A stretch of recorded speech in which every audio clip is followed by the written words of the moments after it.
If you would go ahead and sign in at the lectern here, and Mr. Perkins will get everybody sworn in before we get started. Makes it a whole lot easier instead of one or two popping up later in the meeting to have to speak. Thank you.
Signed in.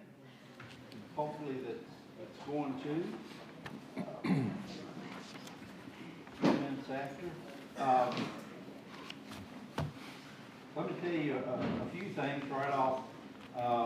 Big Pine Land Marston Property, Redwood Apartments, and Pleasant Valley Condos have all been postponed.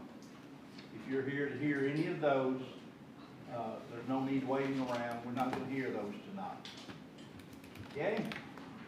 All right, so we will get underway. Need the commission to look over the March invoices, and I need a motion for those, please. So moved. Second.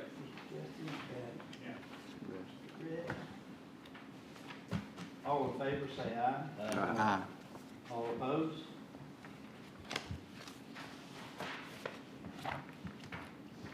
Okay, the March invoices pass. Approval of the March 9th minutes. So moved. Mr. Stone Second. and Mr. Smith. All in favor of approval of the March minutes? Aye. Aye. Any opposition? All right, we have the minutes approved. Approval of the April 13th, 2023 agenda. Joe, do we have any changes to it? No changes. Okay. So moved. Second.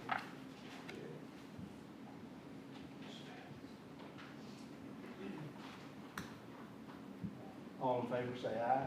Aye. All opposed? All right. We have already gone over the items for postponement, withdrawal, and Joe, we had no others. Is that what you're saying? Okay. And then consent agenda. Do we have any items that are eligible for There are consent? 3 items eligible. All right. Item C under old business, Uh-huh. and item E and F under new business. E, F, and what under old business? Item C. C? Okay, so we have 3 items, PDP 2023-05, under old business, American Welding and Gas Supplies, that is, they aren't asking for any variances or special items there, and so they are eligible for a consent agenda. Is there anyone here that is opposed to the AWG application?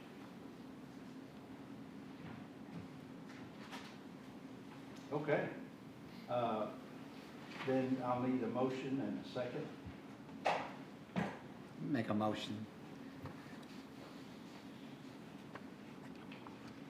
I'll second that.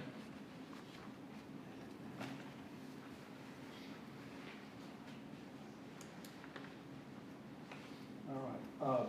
For the record, Ms. Singer and Brad Green are not with us tonight. All right, Mr. Shirley? Yes. Mr. Jesse? Yes. Mr. Best? Yes. Mr. Stone? Yes. Mr. Garrett? Yes.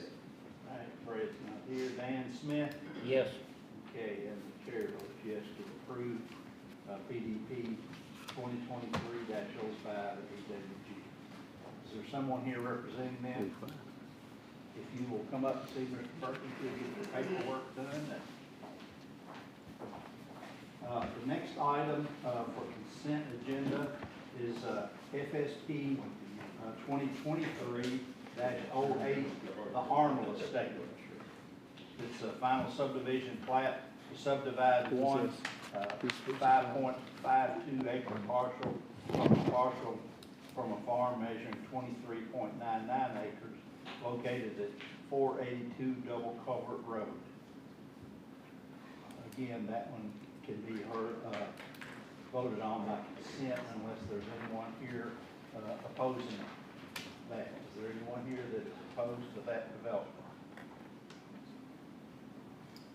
Okay, I need a motion and a second.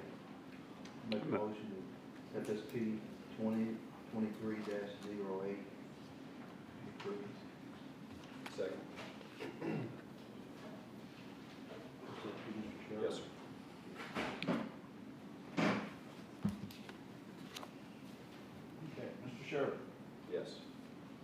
Jesse, Yes. David Best, Yes. James Stone. Yes. Ron Garrett? Yes.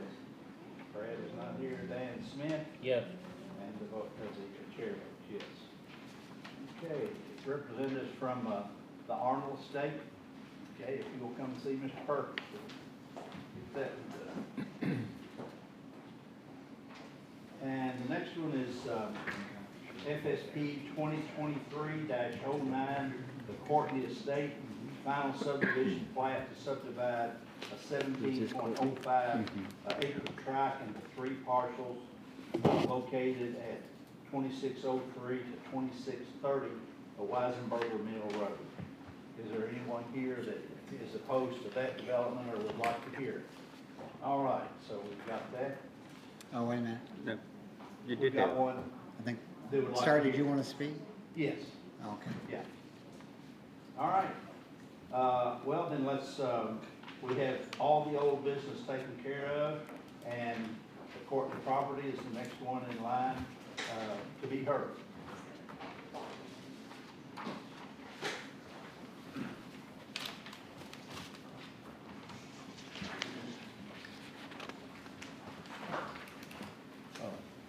We haven't sworn yet.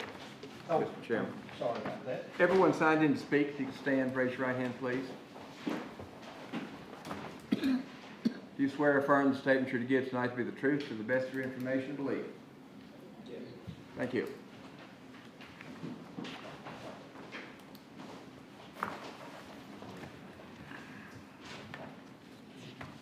Alrighty, so this is a final subdivision plat to subdivide a 17.05 acre tract into 3 parcels.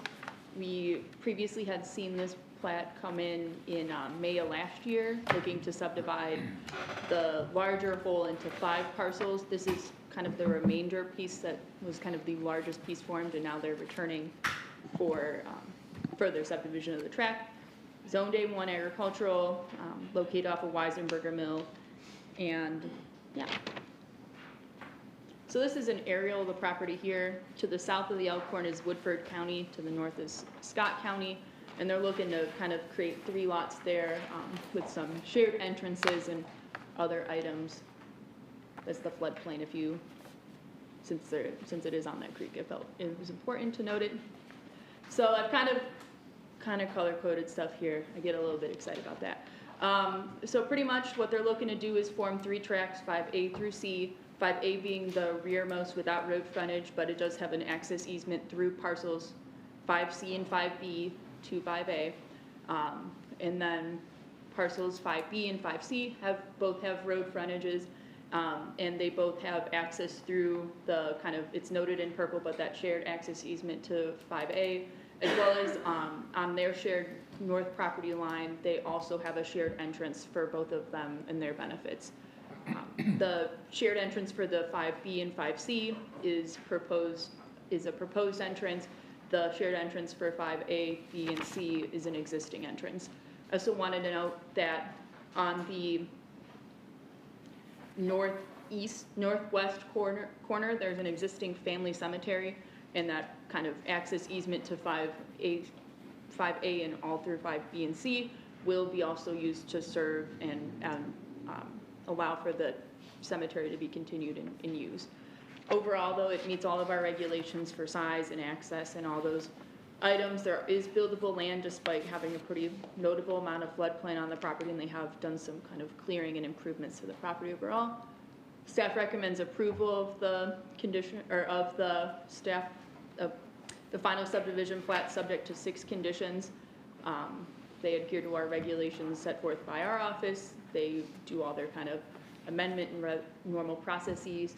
And then the kind of 2 unique or more unique ones are that it satisfy all requirements for the fire department. I can't speak to those things, that's a fire department question. And then they just get entrance approval for that northern entrance to be shared between 5B and 5C. Besides that, I have no further kind of comments related to it. Is there anything from the board?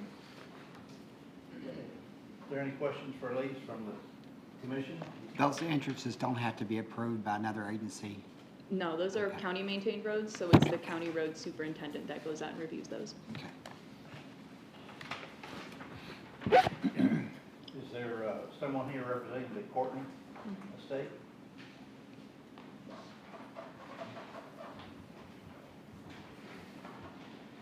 I'm Rita Jones, I'm the realtor for the estate, and Jody Courtney, the administrator, is here. Mrs. Courtney passed away last year, and they're trying to settle the estate and sell all the land. And so, to the best way to market it and to the utmost use of that land, we developed these 3 tracts, all of them having creek frontage. And to Mr. Jesse's question, we're only adding 1 new entrance. And we believe it meets all the requirements, and Ben and JR will determine that for sure here in the next few days. We're just here to answer any questions that anybody might have. Do any of you guys have any questions? Okay, is there, Mr. Elam, you have questions or comments here?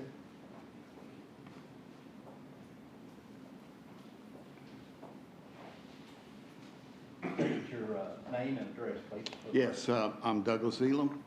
I live at 2390 Weisenberger Mill. For the past 15 years, the back of our property is adjacent, is the creek, is the middle of the creek, and we abut the Courtney's property on the other side. We've lived there for 15 years, lived in Scott County for over 20 years. Both my sons graduated from Scott County, so we have a real vested interest in this area. I will admit right off that I was looking at an old development plan, which is not very big, so I have not seen that plan to date, but I understand. Can I ask questions? Sure, yeah. I understand the sign that was at the front of the property said they were looking to develop 3 additional property containing into 3 lots. Are those 3 lots 5A, 5B, and 5C? Yes. What about the other lots, 1, 2, 3, and 4? I believe 1 and 2 were purchased sometime, this was done in May of '22, this small development plan. And I believe that 1 and 2 were purchased at that time and had begun development at that time. Is that correct? So as part of the subdivision process, they recorded this in 2 different plats. So items 1 and 2 were subdivided and finalized in June of last year. And items 3 and 4 were kind of formally recorded and subdivided in about February or so of this year. So they have now been subdivided and recorded as such, and that was what was under review in May of '22 at that meeting. So this is an older. So there's actually 1, 2, 3, 4, and then 3 and 5A, 5B, and so Correct. there's 7 lots in Yeah, the property. it did create 7, Okay, yes. thank you for that clarification. I would like to, first off, the pictorial view, the overhead view of the area is not correct as of present day. The entire tree line along Weisenberger Mill from lot 2, parcel 2, all the way to the bridge is gone, completely gone. And I think in one other proposal, it was stated as underbrush and some other type of shrubs or something. There is still multiple tree stumps that visibly you can see along that road, one as large as 18 inches. So, and all the other tree lines that go back toward the north or northwest are gone also. Just wanted to make that statement.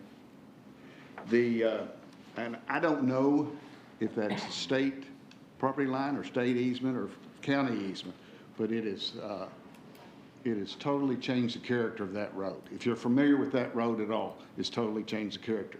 Now, if it was addressed in the development plan for the first 2 parcels, or was there a development plan for 3 and 4? No, it was just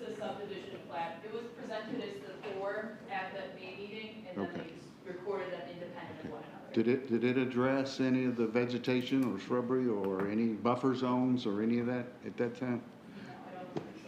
Well, that's my concern about right now. I'm not, I don't have a copy of the development plat. But I do know there's some stringent requirements by the planning and zoning. And I did a cursory review this morning of the 284 pages. Some of it I could skip. But I did find several very stringent requirements that the planning and zoning puts on developers. And I guess the primary concern of mine is this considered a minor subdivision or a major subdivision? And I think I can answer that because a minor subdivision is the division of a tract. This is page 20 from the planning and zoning, your ordinance. The division of a tract of land into 3 or fewer single-family residence, non-agricultural lots, including the remainder of the original tract. So a minor subdivision is 3 or less. And only one minor subdivision plat may be submitted and approved per parcel tract. The parent tract shall be identified as any property in existence at the time of the adoption of this requirement. So I think this is not a minor subdivision. It is a major subdivision. And that definition is any subdivision of land or for multifamily residential, which this isn't, commercial, industrial, professional, or institutional, is not, that's not what this is, or into 4 or more single-family residential lots, or any subdivision of land, including architectural and horticultural use. This is this is a major subdivision. And in being deemed that, there's requirements in here on the plat that should have indicated all the parameters that you all call for, including but not limited to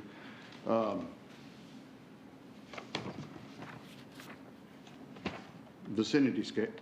Do we have that on here? Do we have the new plan? It's not on this one, but I do have the Okay. application plan Okay. here. It does have these are contents of final development plan. The final development plan shall contain the following information. Vicinity map, which even the small one I have has that on there. Topography with contour intervals not greater than 2 feet. Was that submitted? No, I may just need to interrupt you just for a second to Sure. clarify before you get too deep in it. If you're looking at the development plan. No, requirements, I do not have the revised development plan that was submitted before this. Well, I just need to clarify that even though this is a major plat, because they're allowed one minor from a parent tract, any additional subdivision automatically becomes a major and has to return to the planning commission for approval. So really, that's the only difference in this instance. In rural subdivisions, the only real difference is it comes to the full planning commission. A major subdivision doesn't require a development plan. So if you're looking through the requirements for a development plan, a major subdivision is just that, a major subdivision. In a rural situation where no new roads are being built, it doesn't require a development plan, so. I'm not sure I really understood what you said, other than that it is a major subdivision? Well, it is a major subdivision in the fact that it's the second bite of the apple. Maybe So the there's third- two ways the to. third bite of the apple. Well, third. So Third any parcel's additional one and two. subdivision is a major. It's considered a major in the sense that a major subdivision has to come back to the planning commission for approval. It can't be approved by staff. Minor subdivisions can be approved at the staff level. They don't have to go to the board for approval. So, So for that's why they're here example, tonight. yes, for example, if you have a 100-acre farm and you do a minor subdivision, create 2 lots, 2 new lots and the remainder, that's a minor. If you come back and further subdivide that farm at a later date, it's automatically called a major. Meets the definition of a major, has to come back to the planning commission board for approval. Isn't that where we are? That's where we are tonight. That's why we're going through this process. Okay. But it doesn't require a development plan. A development plan is for commercial, industrial, multifamily, or any single-family residential that requires new street construction, or, you know, there's a few other smaller things that fit into that. I remember, But a multifamily, commercial, or industrial requires a development plan. A residential subdivision doesn't require a development plan. It can be approved here preliminarily, and then they submit construction plans, and there's a process. But if you're looking at the development plan requirements for submittal of a development plan, that doesn't apply to a rural residential major subdivision. If they were, If you're if there was following me. If multiple it was houses in there and you're having to put in streets, then that would require a development plan. Correct. If you're putting, say you're putting townhomes or something, it would require a development plan. okay. But So is- I just didn't want you to get too far down the road and then have to Yeah, go back. again, I'm just asking questions. What's your name? My name's Joe Kane, I'm the director. Joe. Okay, thank you, Joe. I didn't catch that earlier. So Well, I have a quick question. So I think you bring up a really important point in not just Scott County, but the whole state of Kentucky. If there's a way to reasonably save some of the vegetation, trees and so forth and so on, if that's possible, we should all work to try to do that, regardless of what you call it. So I don't know if there's anything on the books that's possible, and to encourage it, or to, I mean, I think that would be a good thing. So, but I don't know if the regulations would allow us to do that, but I'm just asking the question. I mean, we do encourage it, but we have no regulation that says you can't cut trees on your own property, so. what about along the creek? What about along South Aircorn Creek? Is that excuse me, that's a concern of ours? And after seeing what's happened in lots 1, 2, 3, and 4, that's why we have that concern. If it's not tied down in the development plat, then they're just freewheeling, do whatever you want to do. And we, on the other side of the creek, we have a conservation zone. It's on our final plat of that area. Does that occur on the north side as well? Yeah, I mean, there's a Along the- floodplain, there are restrictions in the Floodplain. floodplain. Yeah, they cannot clear the floodplain. They Okay. cannot grade and do anything in the floodplain without a permit. Which would be, as we saw the floodplain, it goes to 100 feet up into that property. Yeah. So would that also include cutting of trees in the floodplain? Ben could probably answer that better, he's our floodplain coordinator, but I imagine they could trim and Cutting them down? But grading and digging up that whole buffer there, without a permit. And I who, mean, out in the county, it's a little bit different, so. and where does that permit come from?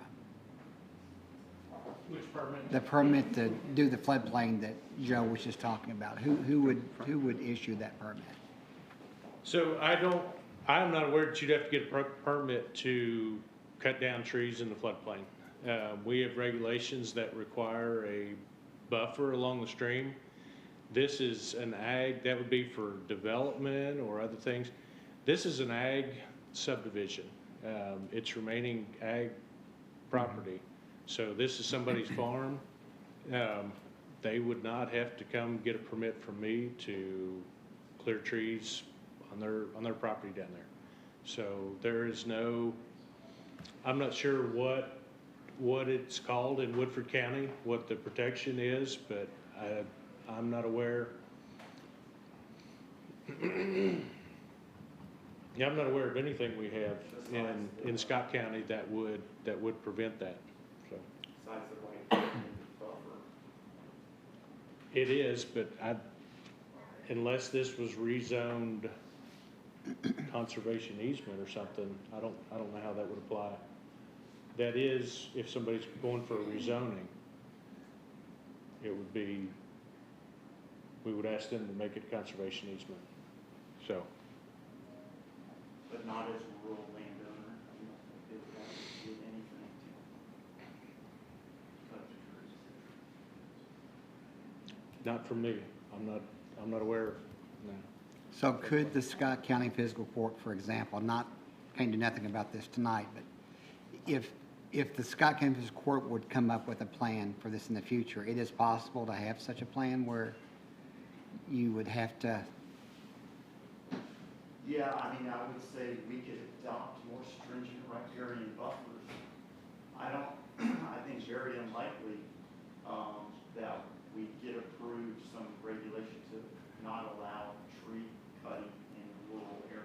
Yeah. But yeah, protection of Well, one- floodplain, protection of yeah. creeks and streams. I guess what I'm saying is that hopefully could be something done that could protect some of this. Not that, I want to go against anyone's rights to do what they want to on their property. But at the same time, if it's possible without infringing upon the property owner, but also the general public, but anyway. To address some of your concerns and everybody else's, we have been working, what are we calling it, Soil Conservation Board? And that is creating appropriate and responsible buffers between essentially generational ag use and new residential development. And the restrictions on that are pretty stringent. And those already exist? Yes, and it's essentially being adopted currently. Essentially, it's still somewhat of a living document, but we've been through a number of drafts and meetings, and it essentially addresses things, not necessarily water frontage, but property lines in general, adjoining uses. And the way the language reads is essentially as natural as possible, least invasive as possible, and whatever can benefit both sides, obviously, hopefully with preference to the agricultural use that has been existing. And generally, those generational farms, et cetera, their tree lines are pretty well maintained, and they know what should and shouldn't be there. But I do agree, and this is a discussion for a future time, that especially in areas of, water-based erosion and conservation, we should somehow maybe potentially look into something like that. And maybe this is something we can ask Mr. Tingle about. It is, any other development would be Right. doing that. Right. Within the city or development in the county, it's campground or whatever you're doing. We don't tell ag farmers, Right. yeah. I asked Mr. Douglas if he didn't mind if I would speak to the tree issue before we went on with any other issues. And he said that's fine. So, I don't know if you guys had been to Weisenberger Mill before or not, but that whole road was nothing but honeysuckle bushes that the county had trimmed, and you could barely see through them. The trees, the major trees, the utility company came through there last year and took away some of them and topped the rest. And it was very unsightly and frankly dangerous. Miss Courtney used to pull out of that driveway, and she could, it was the flip of the coin every time she pulled out. So what we did was we took all the trees off the roadway, and the only entrance into that floodplain that the tree removal was made was below that driveway, clearing out 200 feet that is necessary for an entrance. We did not disturb any of the trees along the creek unless there was one incidental that got in the way or it was a dead tree. But we tried to leave the buffer of the trees along the creek. When the people buy these tracts and they move in, I can't speak to what they'll want to do with their creek frontage. Up there around the lake, we did trim out some old dead trees and tried to get rid of some of that undergrowth so that you could at least see what was there. But that's pretty much the tree removal that we did.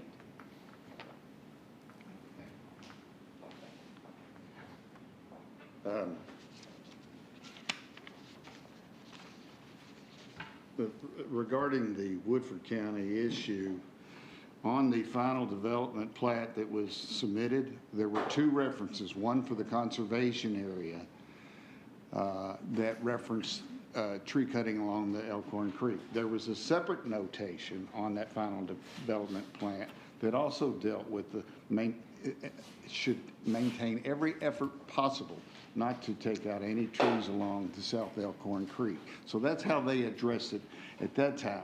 And I'm not, if that's not the intent along the Elkhorn in this development submittal, then maybe that can be added, or maybe part of the stipulations for their approval can be noted that those trees along the beautiful South Elkhorn Creek, which are featured in many paintings, pictures, matter of fact, right, this room right across here that Jane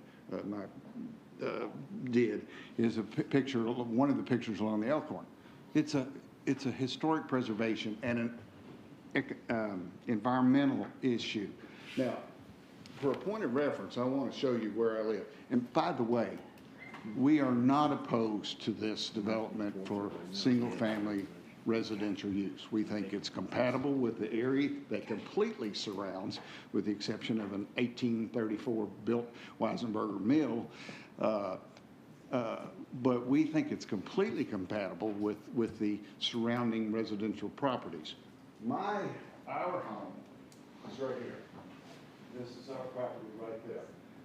We purchased that about 20 years ago and built on it 15 years ago. So the interest we have is really the preservation of the Elkhorn Creek, and that everything is included in the final plat. So there's no surprises like what we just went through 6 months ago or the last year. So again, I won't continue to address the major subdivision issues and the plat requirements that they've asked for, if that's not even how it's addressed. But I would ask you to at least protect the South Elkhorn, of the trees thereof, and again, for the interest of the property values, there would be no reason to cut that down. Really wouldn't. So if there could be something stated that would allow that would be fine.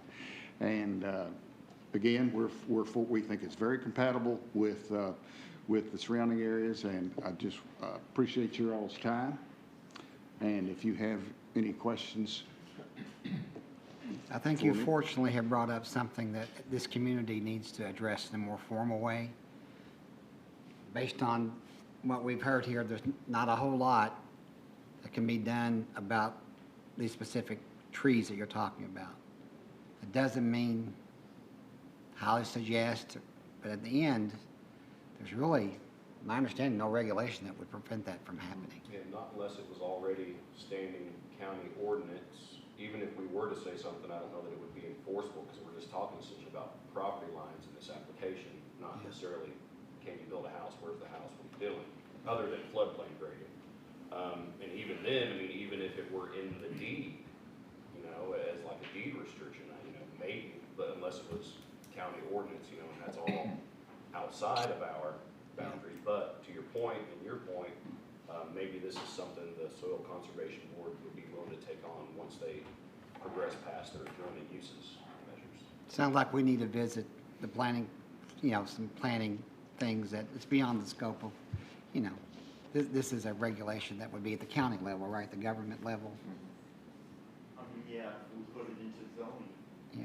I think the Soil Conservation Service addresses a lot of these things with farmland, with, farming sites, but 5-acre lots, I don't think it addresses tree protection. But you bring up something very important, and you do a good service to the people of Scott County. We need to take a look at what we can do in the future, so. Charlie, is there any way that, that Mr. Courtney, if he was to put in the deed, some type of restriction of cutting trees along the creek, or is it They could put a enforceable? deed restriction into it. We can't put anything. I mean, we could get agreements and whatnot here, but we don't have a regulation, so we can't enforce that. Right. They could certainly put that in a deed restriction, which is. Who's going to enforce it? Well, that's just it. I mean, when they're gone, I mean, I can't imagine they're gonna let Mr. Elam across the creek come in and enforce that. So, it's just, I think the best we've got here is when Rita stands up and says, we are not gonna do that, but buyers down the road, we can't say what they will do.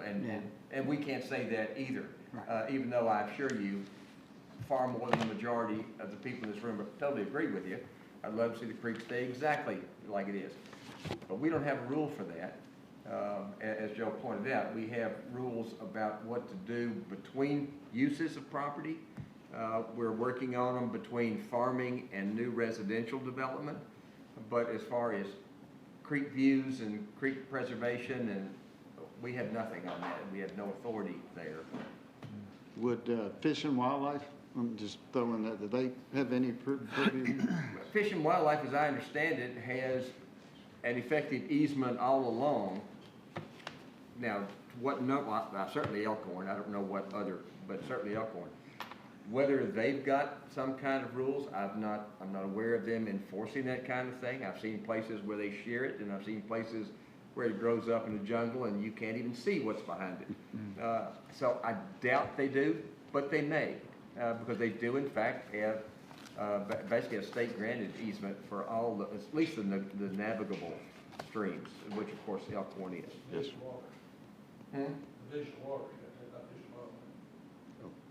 Division of Water. Well, Division of Water. and that may be. I had heard that for two different purposes, both of those agencies do, but I've never dealt with it, so I can't tell you that either one of those things is true. Are you saying, Roy, the Division of Water might be able to intercede on this situation along Elkhorn Creek? I'm not saying anything. Okay. That was, yeah. Well, Roy Cornett, Harold, y'all make a good point, but being a landowner with a couple hundred acres in the county, the last thing I want to get in position of having to ask permission to cut a tree down on my 100-acre farm. And so if we start going down that way, we're pretty quickly going to be, hey, Ben, can I cut my tree down today? Yeah. And that's not what we want to Yeah. do. So we need to be careful about going too far. no, I with this. understand. To answer And the that's the question- reason we have nothing to date, because that's never been anything that was welcome in a regulatory sense. But to answer your question about Fish and Wildlife, I've dealt with Fish and Wildlife, Division of Water both, and I think the question would be more related to the Division of Water guys. Because of the stream thing. Thank you. One last point with maybe somebody that has some skin in the game is the Army Corps of Engineers. They monitor our creek all along that 99-mile creek. If it's 1 mile longer, it'd be called a river. But that Army Corps of Engineers may have, and I don't know if there's any investigation into that for the final development of this proposal or not. But thank you all for your time. Is there any other questions? Thank you for Chairman Miller. opening our eyes to Yes. several things. You brought a great service. Appreciate it. Appreciate it. Thank you very much. All right, do we have any other questions or comments?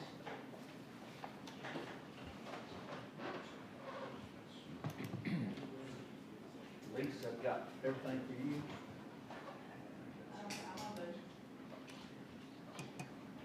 All right, you've heard the presentations for the Courtney Estate final subdivision plat. Do I hear a motion? I make the motion to accept the plat. Second. Have a motion by Mr. Jackson. With, on the record, the concerns that we expressed here tonight, unfortunately. Second by Dan Smith. Mr. Smith, Yes. Ron Garrett. Yes. James Stone, Yes. David Best, Yes. Harold Jesse, Yes. Brett Shirley, Yes. and Chair Hughes. Mr. Courtney, Ms. Jones, you'll see Mr. Perkins up here. You squared away. All right, our next item is the PDP 2023-10 Scott County Humane Society, a preliminary development plan for 5,100 square foot building with a 1,500 square foot covered open air area located at 1376 Lexington Road. This is consent eligible. No, it is not. As you mentioned, this is an application for the Humane Society. They are looking to construct a site at 1376 Lexington Road. The property is zoned A1. It's our agricultural zoning district. All of the surrounding properties are also zoned A1. It's about 4.5 acres in size. The building that they're proposing, the size and the placement on the lot meets all of our requirements as far as height, setbacks, building size, things of that nature. The access for the site obviously would come from Lexington Road, and there's no variances or waivers requested with this application. They received approval for the use of the site in November of 2020 through the Scott County Board of Adjustments. As part of that permit, they indicated there would not be any keeping of dogs overnight on the site. They would basically bring dogs to the site for training and meeting potential adopters, but dogs would not be kept there overnight. At that same hearing, there was a variance that was approved to reduce the setback on the north side of the building. So that's why you'll notice on the development plan there is, it looks like they are closer than 50 feet on the north side, and that's because that variance was previously approved. So this is an aerial image of the site. North would be to the left of the screen you're looking at there. The site in question is outlined in blue. It's just south of the animal clinic that was constructed several years ago, south of the city of Georgetown. This is the map showing the zoning of the property. North, in this instance, is to the top of the screen. As you can see, all the surrounding properties have an agricultural zoning, and then to the north, where we get into some different colors, is where city limits of Georgetown begins. This is the development plan that the applicant is showing for the site. You can see most of the, it's a single building that they're proposing at this time. It's located toward the Lexington Road side of the site. The parking that they're proposing sort of wraps around the west and south sides of the building. They are showing an appropriate amount of landscaping around those parking areas in accordance with our ordinances. They're showing a dumpster on the site, which is screened in accordance with our ordinances. And largely, the site meets all of our requirements. There's, I think, just sort of one issue that I wanted to raise, and I kind of addressed it a little bit in the staff report, is that, we had our hearing, as I guess was discussed earlier on the last application, about some of our proposed new agricultural buffering standards.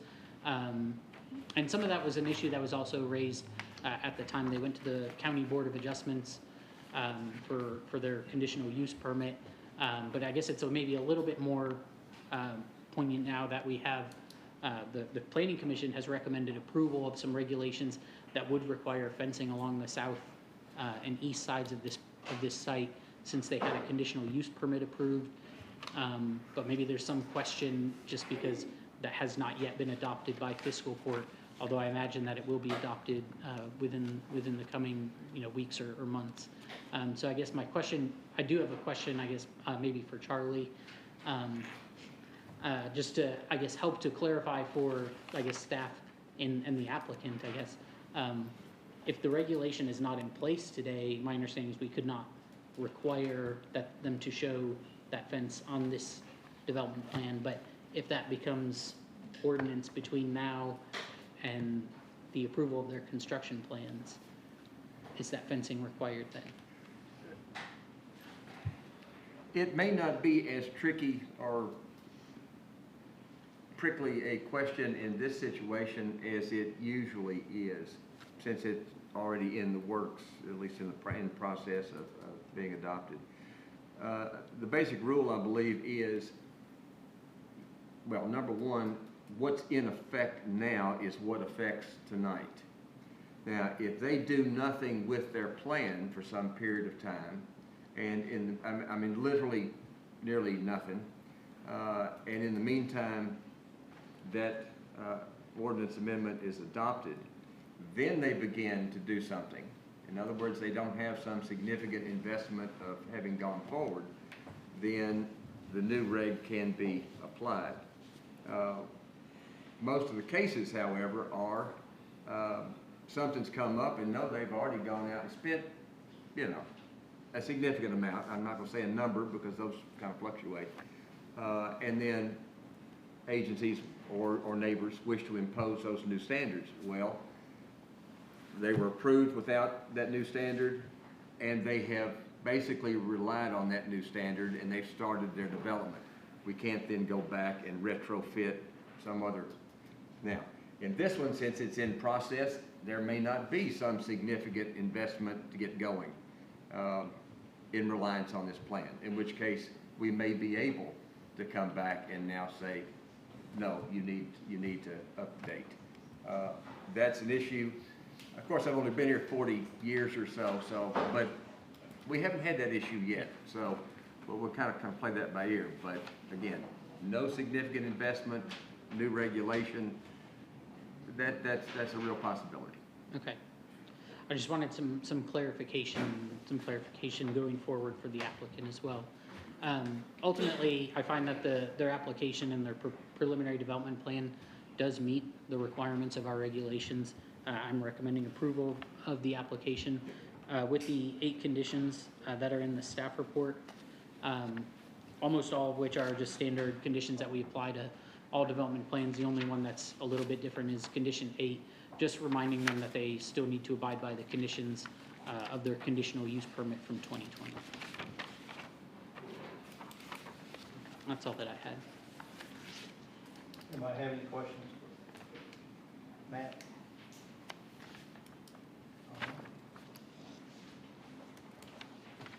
The owners or representatives here? Good evening. My name is Greg Smorstad from Banks Engineering. I'm here to represent the Scott County Humane Society on this. Matt, thanks for the presentation. I don't really have a whole lot to add, other than just a question about this new, ordinance that is kind of in the works, I guess. If something like that were to be adopted, let's say, and we're required to put a fence, who does that fall on? Do people share that responsibility? Is it the owner who's developing, or? It is the owner that's developing. Okay. Is responsible for putting it in. Once it's in, I believe it's 50/50, just like any fence on a property line, but it's the developer.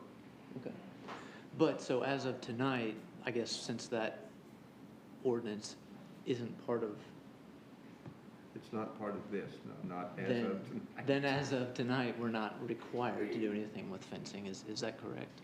But you could be, depending on how quickly you were to build your structure. But the bumper sticker stuff happens.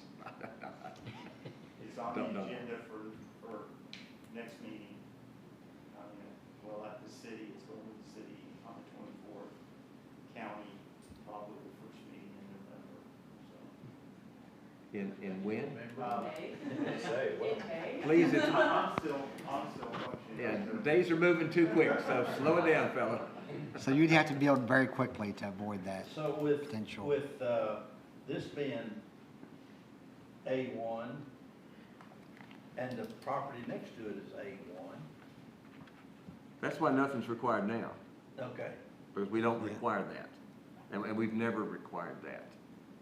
So, but the new regulations state even if you have A1 abutting A1, that a fence would be required? Again, I'm not familiar with the new ordinance. Yeah, I can clarify. So current regulations between 2 A1 adjoining properties, we would not require fencing. The new regulations with sort of the advice from the Conservation District was that they would like to see when conditional use permits are approved for non-agricultural uses, when they adjoin agriculturally used property, they would like to see a fence Makes sense. along that boundary. Common sense.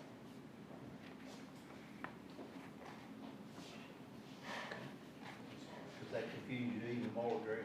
Well, I guess, I understand what you all are saying, but I guess it's a question for the owners if, how they feel, or if that's a sticking point for them. And I'm not sure about that. I don't know if any of you all would like to speak to that. Matt, does the fence have to go the full length of the property line, or could they enclose their building area there? If they're not developing the back part of the lot at this time? The ordinance calls it property boundary fencing. Okay. That's what I mean, but that could be subject to a variance, potentially, right? Will the ordinance allow variances or no? Oh, no, don't ask me, I didn't write it. No. If you've got a copy of it, we can sit down and discuss it. But also keep in mind, I can't give you all legal advice. I can answer questions to these guys, but what I say to you all, well, don't listen to me in the first place. That's the safest. We don't listen to it. Okay, thank you. Yes, ma'am. Sorry, I'm Gina Burge, from the Scott County Humane Society. I'm a board member. So if this ordinance was passed on the fence, we would be required to do the entire perimeter? Well, that's what we're looking And at. what type of fencing? Would it be fencing like goes across the front of 25 that's like, you know, the plank fencing, post and plank fencing? This is a 6-foot diamond mesh. Okay.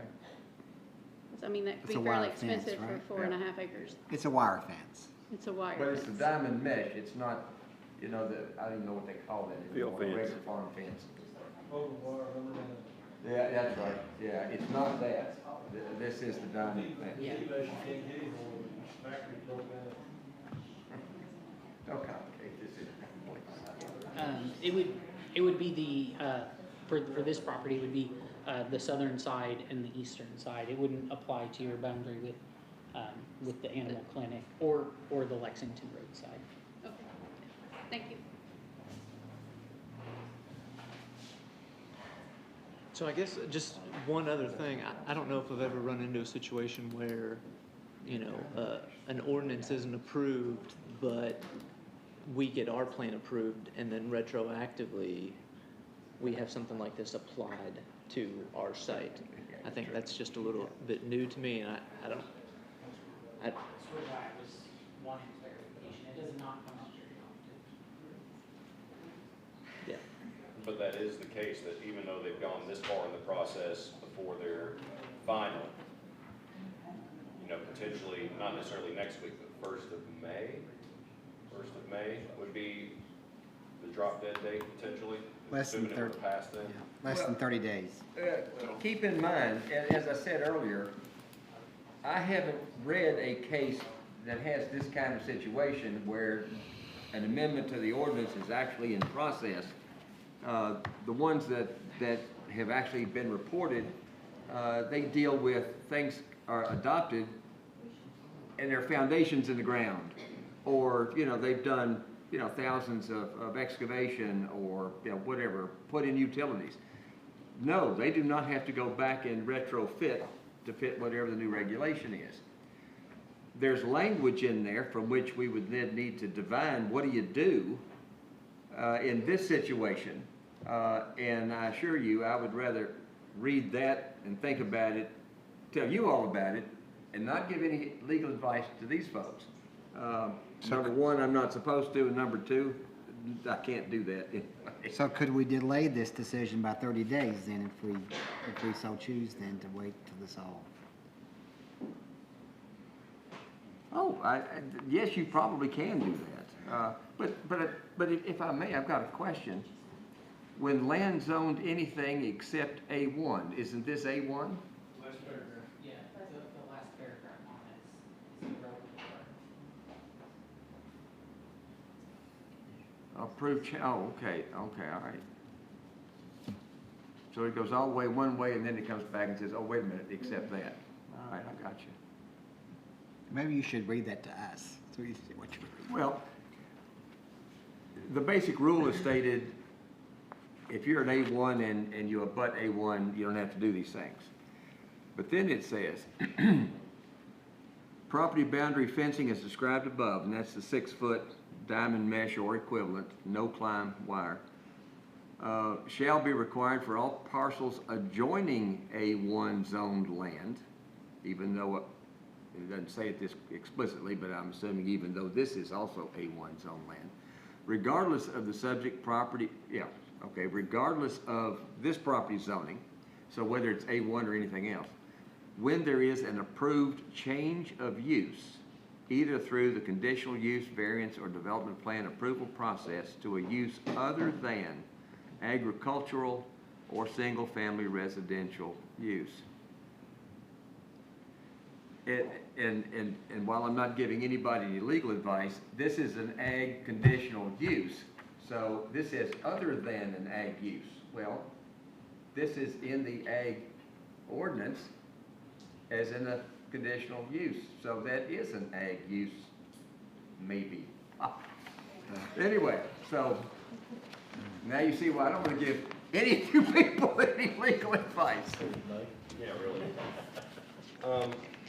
So there's just a serious question, not just because it's in process, but there's just some serious questions, so. Say that this ordinance were to go in place before their final, or whichever, now that we're mired in this and it became applicable to them, would they come back to us seeking a variance on said ordinance then? And then maybe, again, all hypotheticals, then at that point, could they request a variance, I should say it that way, to enclose said parcel for use, and then whatever the back? Well, first off, it wouldn't be a variance, it's in the variance, because this is a use matter, it's not a variance, so it's not a setback, it's not a length, it's not a density, it's none of those kinds of things. How would they negotiate the amount they would have to fence then? Well, probably the first thing they'd do is they would argue that we don't need to do that because that's an ag use. Because it's a conditional use, that's an ag use. Now, if it were a conditional use for something else, like a machine shop, you know, as a home occupation, I don't think there's any real question, I think it would apply. But an ag use that has to do with animals and the like, they may have a pretty good argument that it really doesn't apply to them. So it's also kind of hard to say to you, oh, this is how it would track, because I think that's a real good question. And while I won't advise them, I'm sure their attorney would. And the restriction of the 6-foot diamond mesh was to prevent things coming over in that ag area. And this is still ag area, it's not like we're gonna have, Yeah, this is to keep the public and patrons and whatnot from getting on the neighbor's ag property. right. Well, Yeah. but this is too, so, yeah, there's a lot of questions on this. Is there no intention by the client to fence or screen any of the property line at all, at least the southern one?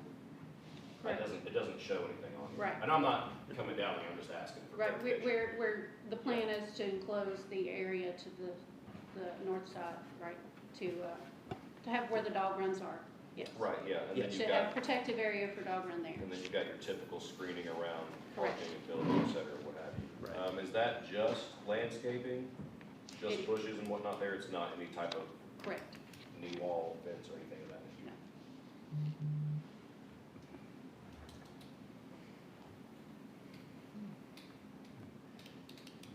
no. You all have any other questions or comments? The entire perimeter of that lot would be quite a large expense for a nonprofit, right? That's already fundraising to build such a great big, to And try so to help the as of community. tonight, you don't have to do that. Okay. And we can't forecast what, fiscal court, city council, may do, or what exceptions they may, apply to it, but as of tonight, It's not our decision. that's not a requirement. Okay. Well, and once they come and submit their final, who, is it gonna be us that looks at their final development plat and goes, oh man, like, we have to enforce this ordinance, this is missing from your development plan here? Whose job is it to, it's be, you all would look at it, staff would look at it and say, oh man, well, Yeah, we now have this, and they would look into whether or not there's been that investment, and whether or not it's a non-agricultural use, and, yeah, it falls right there first. sounds like you all are gonna have to have a lot of conversations, I guess. I can't tell you what they're gonna say or how you may interpret it. I don't know what your understanding I is. mean, I would say if we get the development plan in after the ordinance is passed, then they'll have to do defense.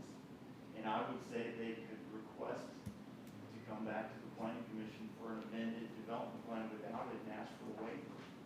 Unless, yeah, I think we left the language out of that ordinance that says they can't get a waiver or variance. I think we left that out. So they could potentially come back and ask for the planning commission. It would be the planning commission since it's a condition of their development plan. Is this in city limits? No. Okay. So maybe you need to be talking with fiscal court members, so that they're aware of it, you know, because they could approve it unaware of specific situations just like this. And But they it's- could say, oh, well, that wasn't our intent to do that, but we made the rule and now we've got to follow it, so maybe they could put the language in their ordinance to avoid things like this. It's good that you know this coming into it, that's what you potentially could face.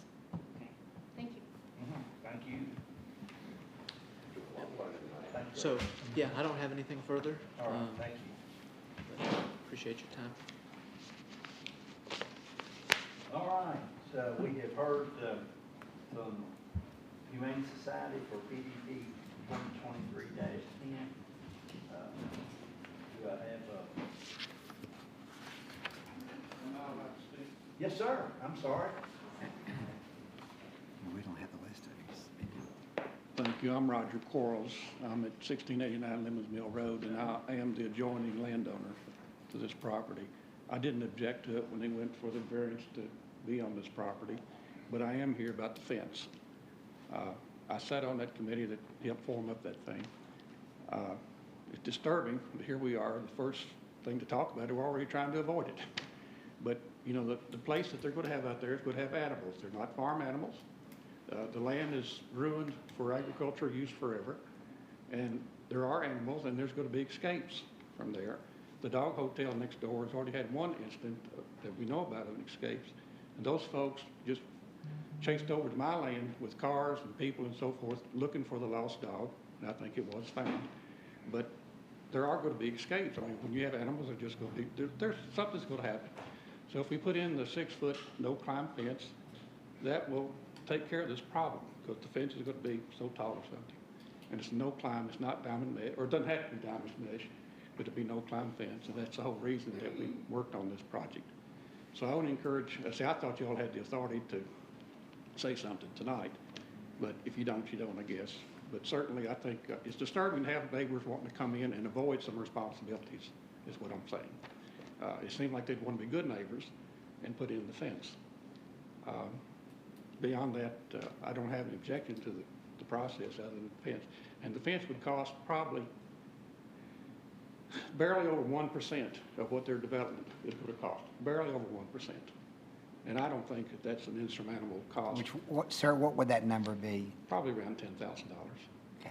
Yeah. Is that for the entire Yeah, perimeter the or entire- for the activity? No, for the entire Okay. thing.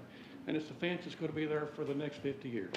There's enough farmers on this board that know if you put in that type of fence, unless somebody runs into it, it's going to be there without any problem for that period of time.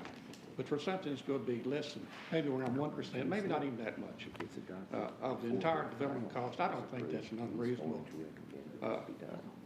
project to go forward on. And so I would encourage you to maybe put it off until the thing goes to fiscal court. I would anticipate that they would be in favor of it. Judge Covington sat on the committee, and he's more or less wrote the rules on this. So I think it'll be favorable. I think it has to go to the city council next, I believe, Joe. And I don't know what they're going to say, but I know you all thought enough of it to say good enough for now. But and just to be clear, my stance on it was not the eradication entirely, but hopefully maybe, and I don't know the cost, maybe, the immediately impacted area, and if they were to develop further, maybe that'd be the case. Well, My intention was not to get rid of it entirely, just so it's you. about $8 or $10 a running foot, because I've built this stuff, and that's about what it is. And their project's probably going to be, I'm guessing $500,000 or $600,000. I don't know that, but it's probably not very good. So it'd be about 1%, maybe 1.5% or something. So it's not an unreasonable amount. But yeah, I would hope that you eventually, if not tonight, require the fence. The other thing I would like to ask about is the noise mitigation. The dog hotel next door, they turn their dogs out twice a day, at least twice a day, and there's very considerable noise that comes from that.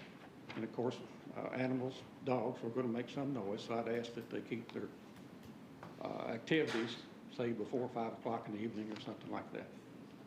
And the last thing I just mentioned, I am the longest serving member of the Soil Conservation Board. It's nothing I'm proud about, but when Price Smith retired, it shoved me into that, spot. We are interested in share cost on some riparian zones. We'll help you plant a tree even today. We've got a process in place. If you'll plant a tree, send us a picture of that. We will help send you a little money back on it. That doesn't put trees on 1,000 foot, but at least one. Even on your lot in town, we'll do that.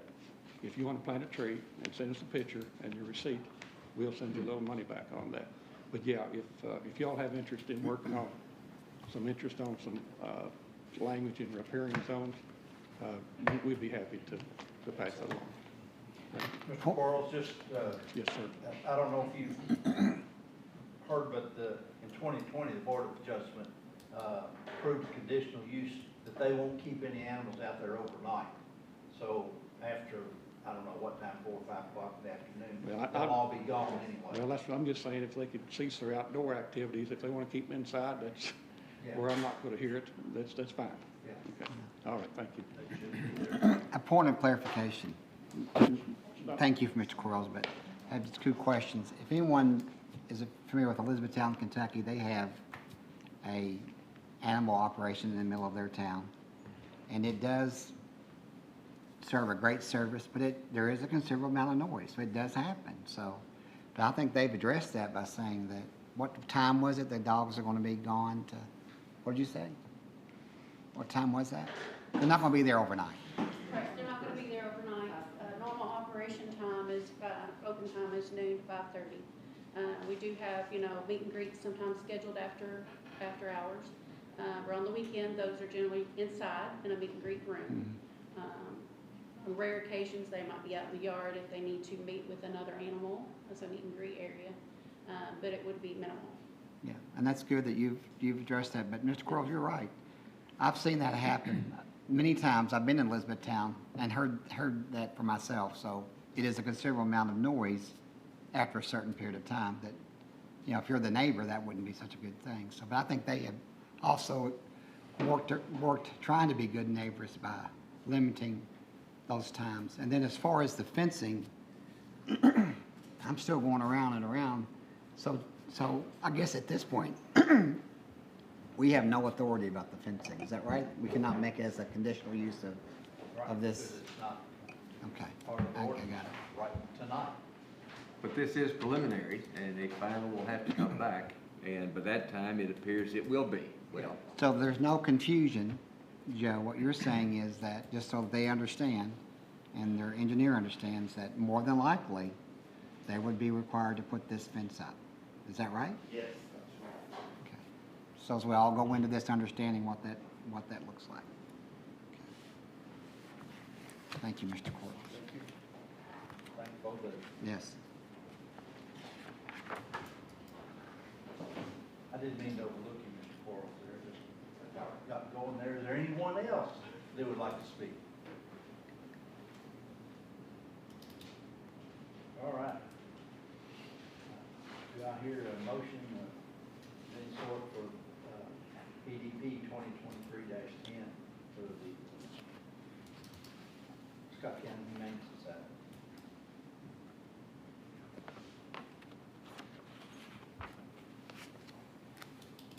I make the motion to accept it based on, within the guidelines that we have to work in, with the ordinances that we have, that we go forward with it, yes. Do I have a second? I'll second.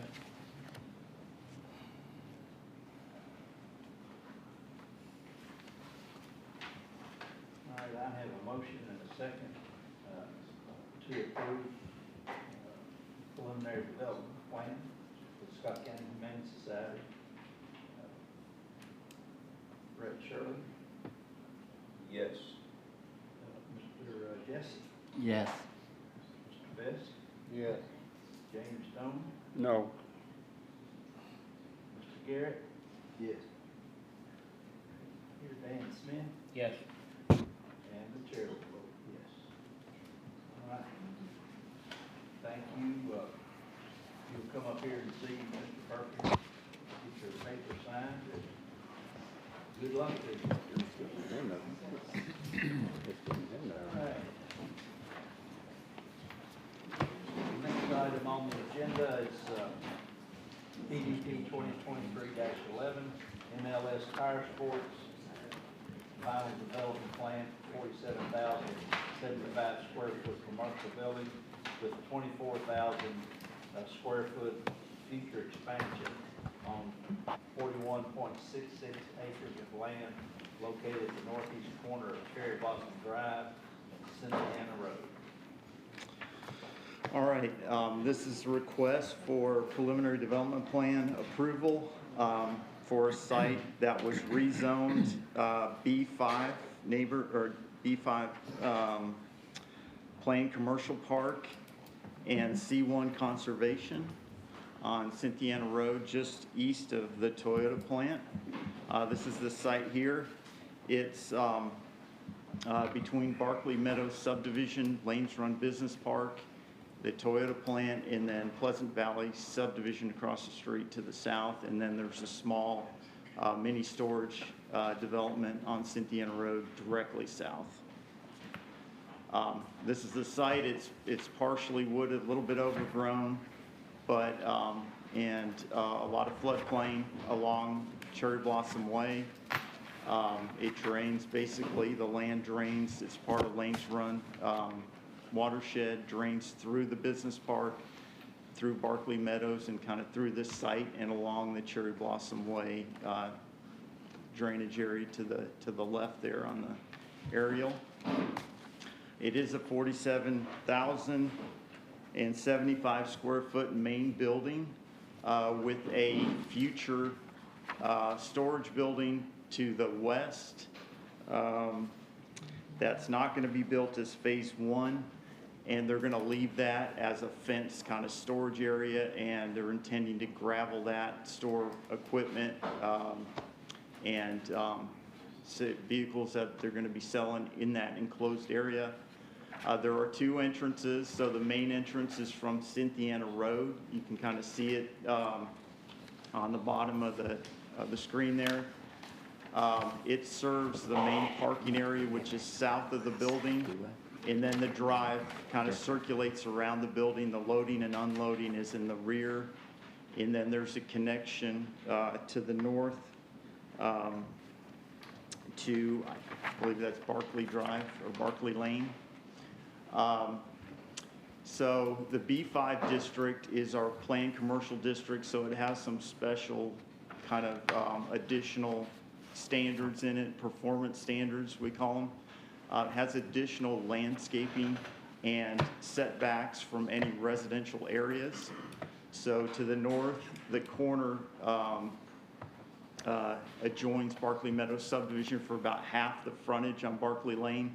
The rest adjoins the business park, so they don't have to have that increased buffer and setback in that area, but they are required to increase the setback to 100 feet adjoining Barkley Meadows, where they adjoin that residential zone, and Pleasant Valley, essentially, that angular line that kind of cuts off in the right-hand corner of the image, that's residential to the right there. So there is an increased setback and landscape buffer.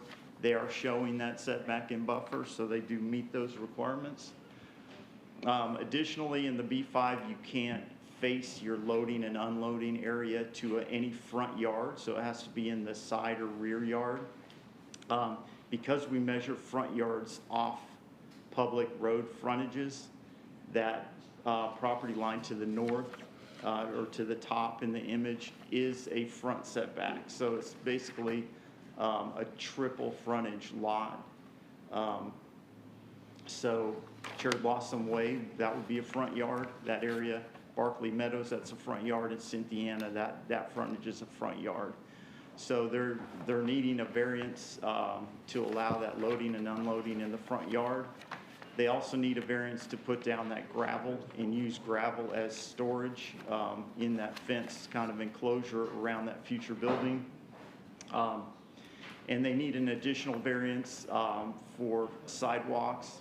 So commercial development, typically we require them to construct sidewalks along their frontage. Cynthiana Road is really high-speed arterial.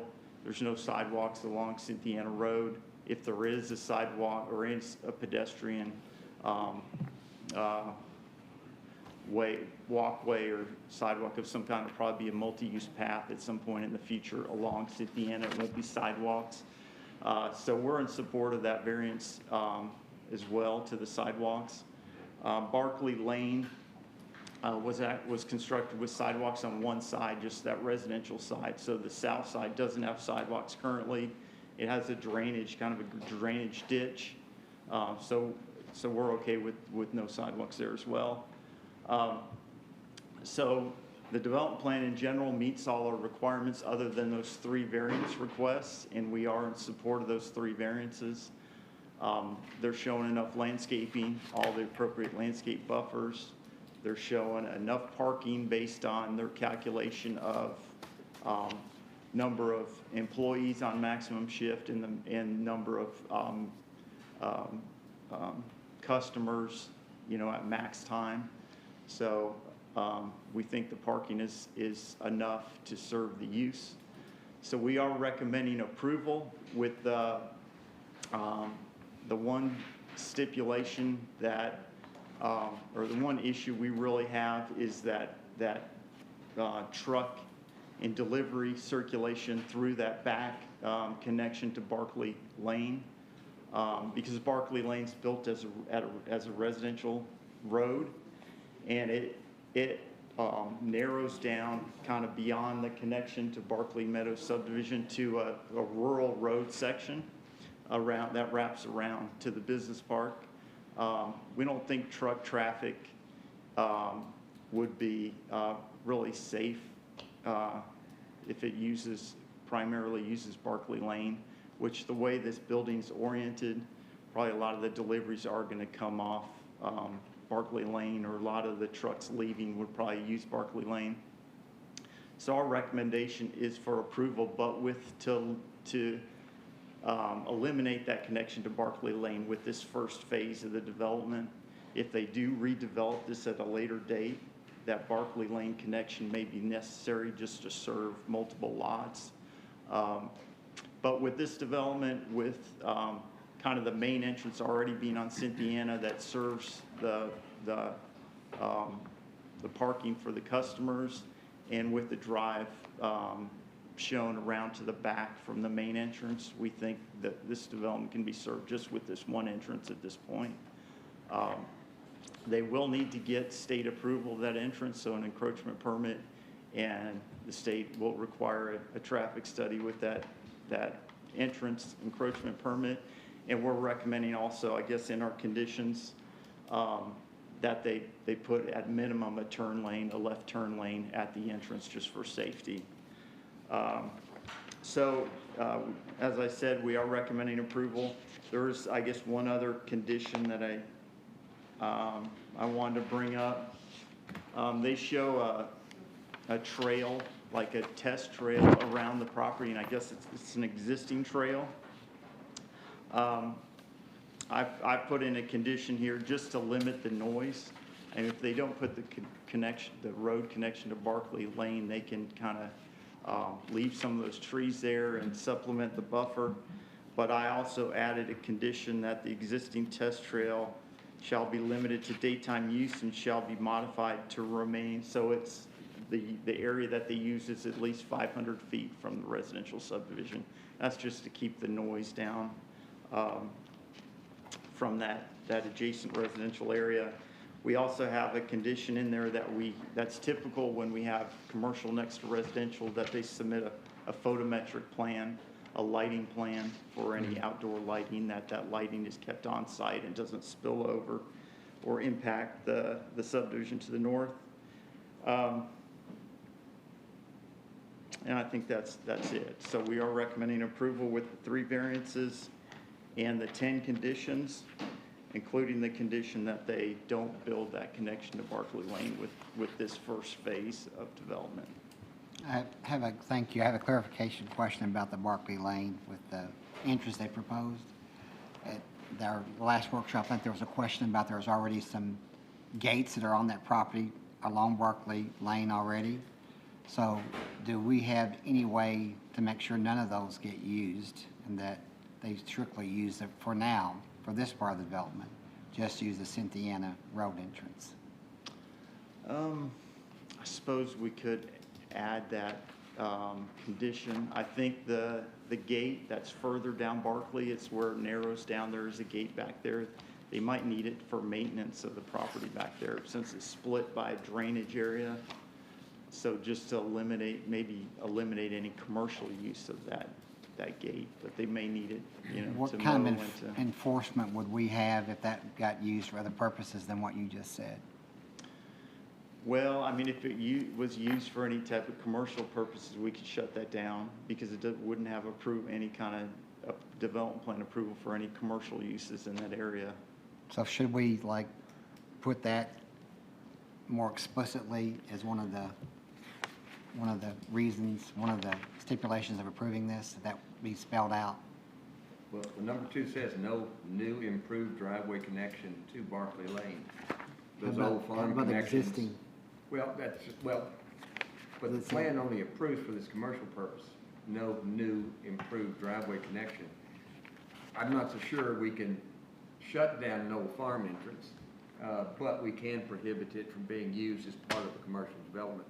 That would be, I agree with Joe, that'd be a violation of the development plan, and we could enforce that actually even through a criminal action through Scott District Court. As long as they understood that if that's what we pass here, that's what, you know, we expect that to be honored. That's what I'm getting at. That's all I had. Joe, let me ask a quick question. It's listed as one of the adjoining properties, Pleasant Valley. Although Pleasant Valley is really behind the self-storage building. Well, yeah, I mean, it And does, across Cynthiana I mean, Road. if you look at the aerial, it does, well, I guess that's not Pleasant Valley. It's more of the Zeisling's property. So, yeah, it's nearby, Pleasant Valley is nearby, but it's a rural residential lot across the street, yeah. Okay. Thank you. Do we have the owner or engineer representing the owners? Good evening again. I'm Greg Smorstad of Banks Engineering. So I think for the most part, we are okay with the conditions of approval. But we would like to ask the Planning Commission to consider allowing us to make the connection to Barkley Lane as we have it shown. And I've just got a few things to run through as kind of justifications. But, so when we went through TRC, we received comments that, the planning had concern about truck traffic leaving onto Barkley Lane because of its size, because of its relation to Meadowlark Trail that's across the street, and just the intermingling of truck traffic and neighborhood traffic. And so we worked with the owner. We revised the entrance onto 62. We added the driveway lane up the right-hand side of the building back to the dock area. And we've labeled it on the plan that all trucks shall use the entrance off of US 62.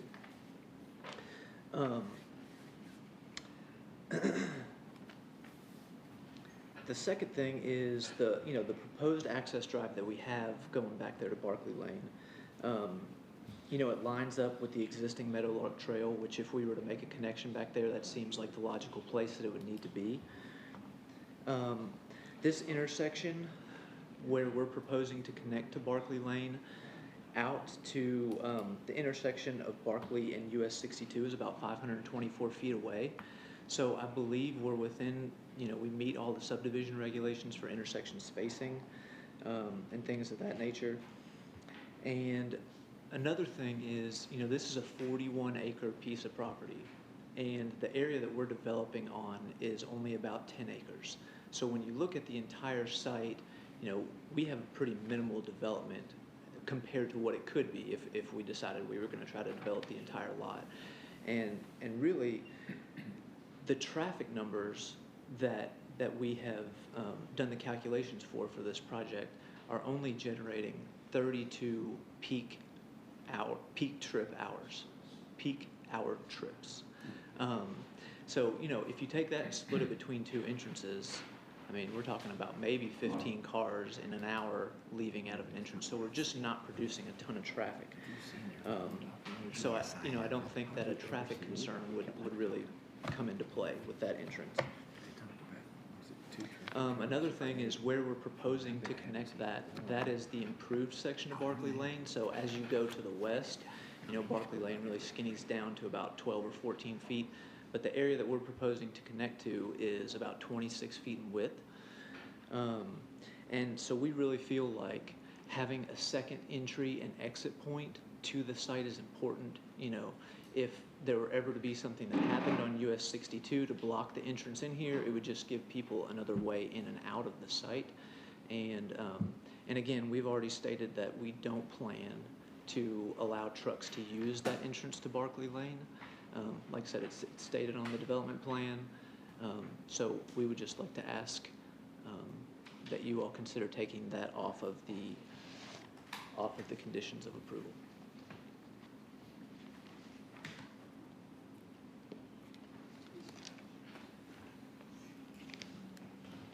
Any questions for Greg?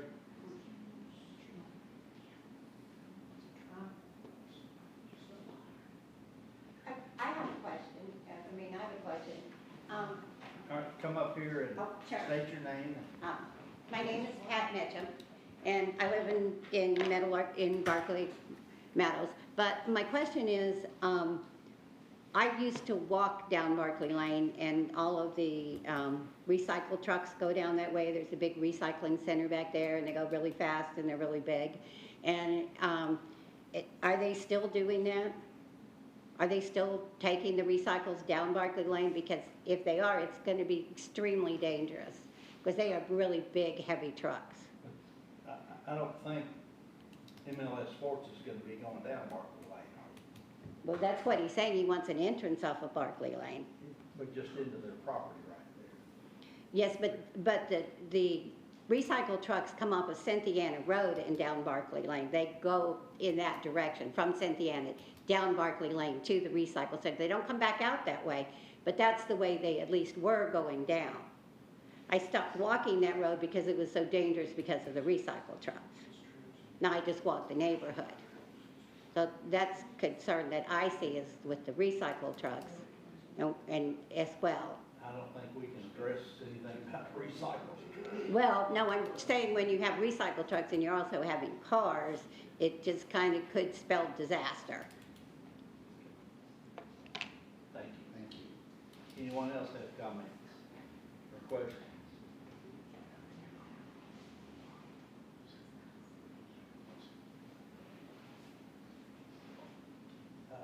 I think we had, some questions for either Greg or the owners about the concept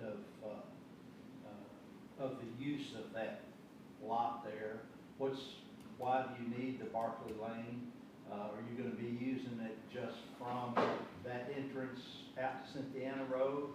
Or do you plan on using Barclay Lane all the way back around through the industrial park? That way it answers some of these questions that some of the folks have.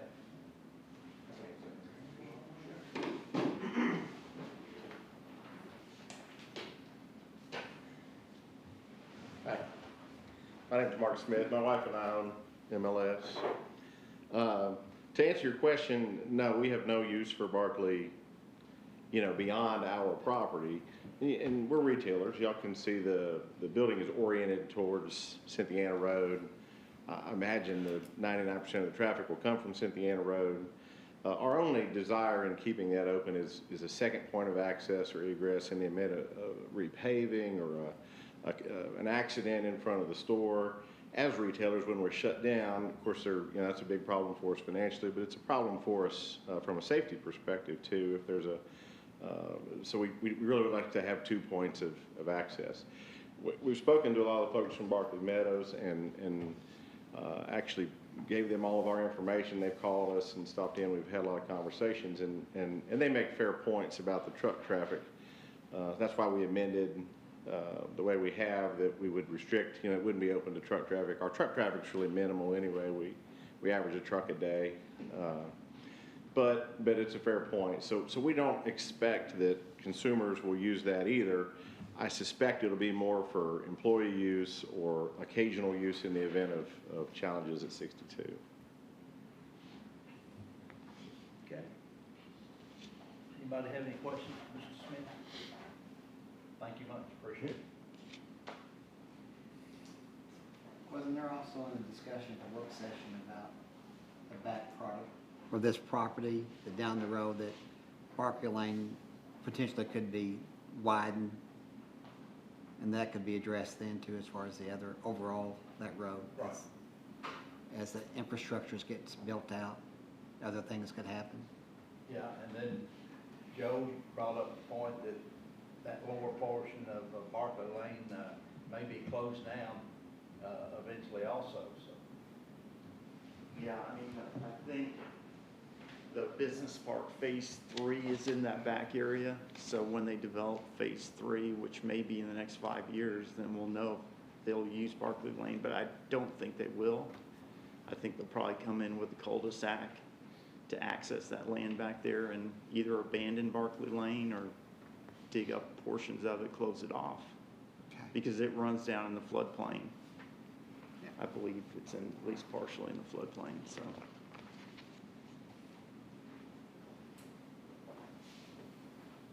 Any other questions, comments? All right. Thank you, staff. Thank you, Mr. Smith. Great. So we've heard the information about MLS Power Sports PDP 2023-11.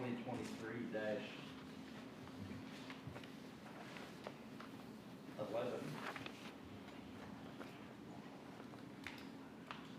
I have a motion? I'll make the motion that we accept it on the conditions that they laid out here, with emphasis on my part that there'll be no entrance on Barkley Lane. You're recommending what Joe's recommendation? Yes, I just want to make sure it's very plain to the public, and And that is the second condition as. yes, so we'll make sure everybody understands that's what we're voting on here. So we'll make sure there's no ambiguity about that. Okay. So that's my motion to accept there. Do I have a second to Mr. Jesse's motion? I'll second.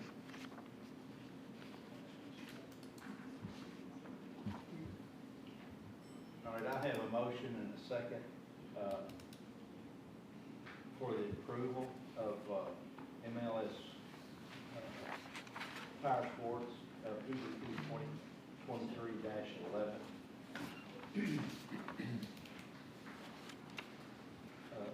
Mr. Smith?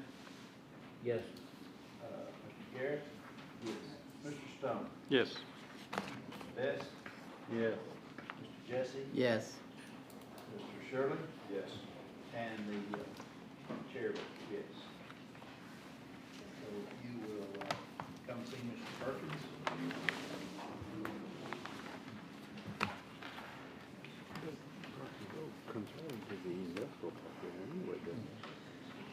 All right, the next item on our agenda is other business. It's the text amendment for the RV campground. And then this is a public hearing. I open the meeting up into a public hearing at this time.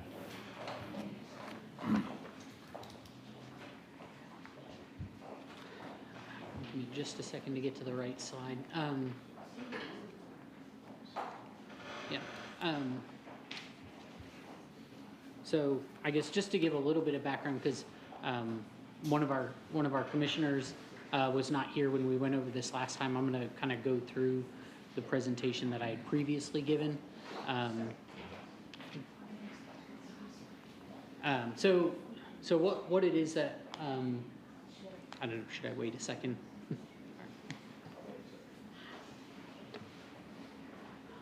All right. What we're looking at here today is a text amendment that would apply to RV campgrounds developments that are looking to develop in Scott County and the 3 municipalities. I guess in looking at the ordinances, we were directed by fiscal court to look at drafting some regulations. That would make it clearer for both developers, but also potential adjoining property owners. You know, if these types of developments were to be proposed in Scott County, you know, where should they be? What should they look like? You know, what kind of buffers would be appropriate and things of that nature. So that's sort of what we're going to talk about and discuss today is a proposed text amendment that deals with sort of the time, place, and manner of these types of developments. So what made the most sense to us, you know, to sort of, I guess, look at how these uses should be and where they should be. We always start by looking at what's currently in the ordinance. As we've discussed previously, you know, they're sort of handled in the mobile homes section of the ordinance currently. I think they're called trailer camps, is what they're labeled as in the definition. So what we've looked to do is sort of give a direction for how they could get approved, both in urban style development and rural style development, but that required changes in many different parts of the ordinance. So we had some proposed changes in the definitions. You know, instead of mobile home camps, we've sort of relabeled them as RV campgrounds, is what we're proposing, just so it's a term that people are more familiar with. If somebody's looking through our ordinance, they could actually find it, because I don't know who would look for mobile home camp. We also proposed amending the definition of our agricultural use, recreational, to include RV campgrounds, as that seemed like a zoning district that would be well suited toward this type of development. So we made some other changes in section 2.511 to make clarifications for consistent language with those definition changes. 2.511 deals with, you know, mobile homes and manufactured homes and things of that nature. We established in that through the text amendment that RV campgrounds would be allowable by right in the A1R zoning district. That's our agricultural recreational zoning district. And then they would be a conditional use in our B2 zoning district. That's our highway commercial district that we would typically only see within city limits. New RV campgrounds would no longer be allowed as accessory uses in recreational areas. You know, we found that language to be pretty vague and did not provide good, you know, guidance to the Board of Adjustment or to the Planning Commission or staff about where these types of developments should be located. Beyond that, we made clarification about, you know, open space being required as part of these developments. You know, we stated that about 10% would be necessary. These are supposed to be somewhat recreational developments.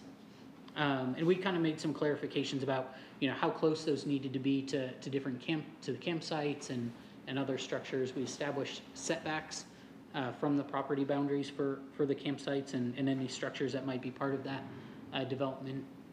We clarified that gravel should not be used on these types of developments when they're located within the urban service boundaries for our cities. That's pretty standard with all of our developments now. It's why, you know, when we see developments within the urban service boundary come before you for, you know, trailer storage or things like that, that's why they're always requesting waivers to that requirement, is because it's not permitted by right. Sorry, I lost my place on my sheet, but I can go off the PowerPoint as it is a summary. We clarified that, you know, municipal water service is required for these developments. They need to be able to tap onto, you know, reliable water that's regulated by the Public Service Commission. They need to have adequate fire protection. That's very important both in urban and rural settings. We establish a maximum density of 10 RV sites per gross acre when they're served by sanitary sewer and 1 RV site per 1.75 net acres when not served by sewer. And I expect that that will probably be a part of our discussion that we have with some folks who are here for this ordinance later. And I guess just to sort of lay out, sort of why I think that density level is appropriate. The 1.75 acre is something that we have already in our cluster regulations.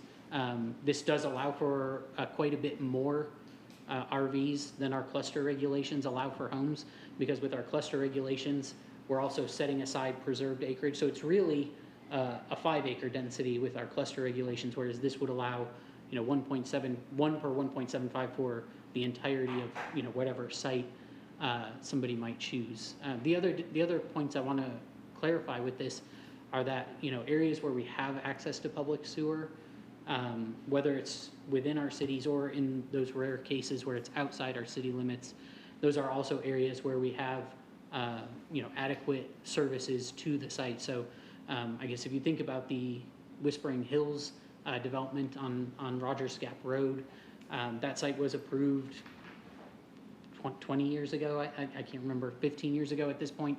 But it has access to public sewer, but the areas that have access to public sewer also typically have, roads that are wide enough to support, vehicles passing each other. They also typically have water lines that can provide adequate water supply, but also pressure and capacity for fire protection.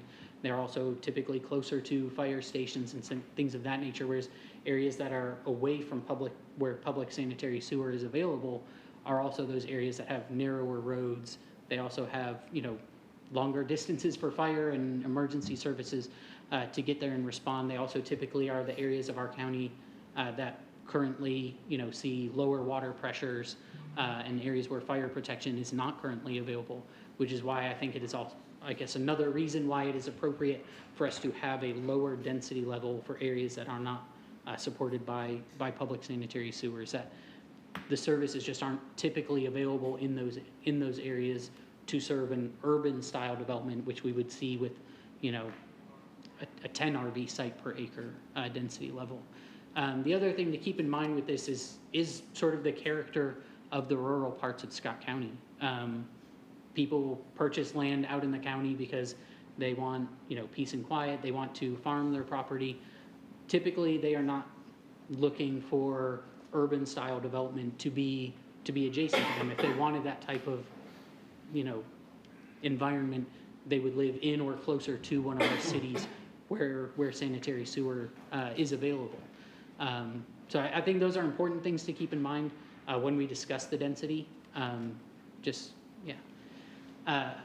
Moving on, we clarify in the text amendment that when calculating the density, that some different other types of uses that sometimes accompany RV campgrounds should be included.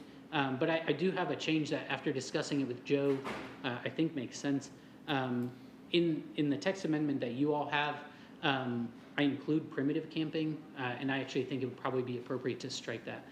If people are, if you have a development where you have camping allowed and you have some space available for primitive camping, that probably shouldn't just count toward the overall density of sites that are available to you. So I do think it's appropriate to strike that. The next bullet point I have in bold because that was a change from our initial version that we heard, way back in the fall.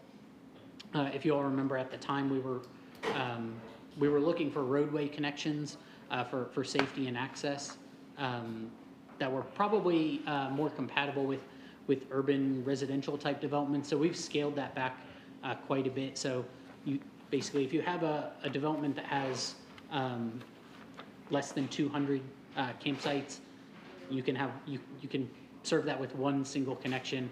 If you have over 200, you need to provide a second connection. There's no specification in that has to be open all the time, but we think that that's important when you have over a certain threshold of units, that we don't want to be bound by one access point that could potentially get blocked by an accident, or as we talked about on the previous application, if there was an accident or some other obstruction of the access point, We want to make sure that there's other ways for people to get in and out or for emergency services to get in and out.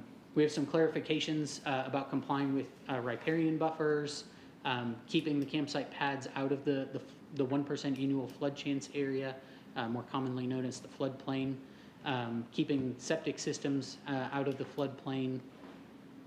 And that's, I guess, all the regulations under that sort of broad 2.511 section that deals with all RV campgrounds, basically regardless of zoning district, they would all have to abide by those regulations. Under the A1R specific regulations, or part of the zoning ordinance, we made a few changes. We clarify that RV campgrounds would be permitted by right, and you can see on the board, there's another little change, and this was an oversight on my part from when we had originally changed it back in the fall, but we need to strike the language on number 3 that says served by public sewer, so that it would permit RV campsites to be at a density of less than 1 per 5 acres, basically. Our original proposal many months ago was that they should be regulated the same as houses at 1 per 5 acres. We've since amended that to the 1.175, so we need to clarify that language in 4.11 should you adopt this ordinance. Yes. Is there any more in this ordinance, like, it limits the number of nights, like, these places don't become permanent housing structures? Is that within the ordinance? Or That is not within this ordinance. So there's no, it's unlimited how long they can stay at these sites? Yeah, basically. Okay. And that's sort of how I'm it is just now. curious. I mean, I know we talked about that a little bit on Monday, sort of anecdotally. You know, I have friends that have stayed at Whispering Hills for several months at a time. It really, I think, depends on sort of owner to owner, you know, whether or not they have some sort of restriction on how long people can stay there. Yep. So I guess diving back in, we added some clarification about what types of impacts to adjoining property owners we should consider, and we established that RV campgrounds of 20 or more acres in the A1R zoning district would be permitted by right. We have some clarifications about the buffering around it. 6 foot tall, no climb fence would be listed in the ordinance, although that is already a part of a separate ordinance that fiscal court will be taking up. It would basically be reaffirmed if this ordinance was adopted as well, and establishes a 50-foot landscaping buffer along any boundary, excuse me, with non-A1R zone property. Can you go? Yeah, Not sorry. where you were there, number 3, the top one there, so. Yes. Clarifies that RV campgrounds can have a density greater than 1 unit per 5 acres. Yes. But you don't say how many units per 5 acres? Yeah, I don't say it there because it's already specified in section 2.511. Okay. Yeah. And that's where it's spelled out, basically, if you're on public sewer, you can have this many. If you're not on public sewer, you can have this many. So you're saying 1.75 acres for one camper? Yes, If you're not on a sewer. if you're not on sewer. If you're on a sewer, you can have 10 10 per acre. per acre. Okay, you're gonna have sewer regardless, what's the difference? So the difference is whether it's, you know, public sewer that goes to, you know, a utility that's regulated by the Public Service Commission versus sort of on-site sewage treatment. A private septic, Yeah. I guess, right? Right, but my point is, that, man, you know how big 1.75 acres is? That's pretty dang Yeah. big, man. I don't know if I agree with that. Does this include like designated green space, or is this just parking spot to parking spot? When you say 1.75 acres, is that? So they can, I mean, it does not create lots, I guess, it sets a net density, sort of like we would have for a if somebody wanted to build apartments and they had 20 acres and they were in an R2 zoning, they wouldn't space them out, you know, every 1/12 of an acre. They would build the apartment complex based on the allowable density. They could cluster, you know, the campsites in a way and leave open space or use use the space for, you know, other recreational uses on the site. It's the acreage totally. They're not creating, they're not creating lots. It's just a metric that we would use to evaluate how many units are appropriate given the context of the character of the area. So basically what you're saying is, if you have 10 acres, you can put 100 campgrounds if it's on sewer, correct? Yeah. But you can put them anywhere as close as you want or far I mean, apart. there are some, I think, state guidelines as far as how close the sites can be together, but our regulations don't specify how close RVs I could mean, be we go together. camping all the time, and I've been to them where you can pretty much touch the next camper Yeah. and not even see the next one. Yeah. But it just seems like that's just overboard to me, 'cause a guy that's gonna build a campground, there's 43,560 square feet an acre, and you divide that by 10, that's 4,356 feet per square feet that you're gonna put a camper on. I don't know, it just seems like a whole lot. To me personally.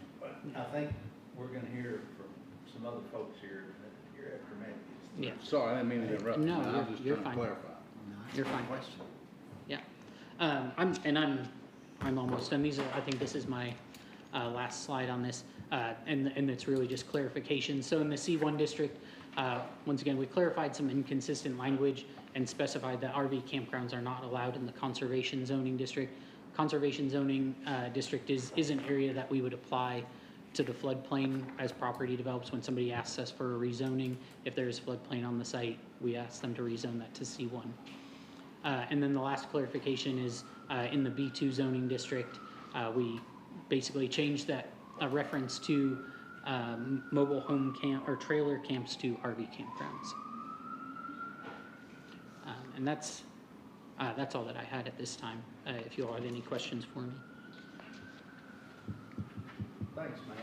Thank you. And I think we have some additional comments or presentations about RV campgrounds.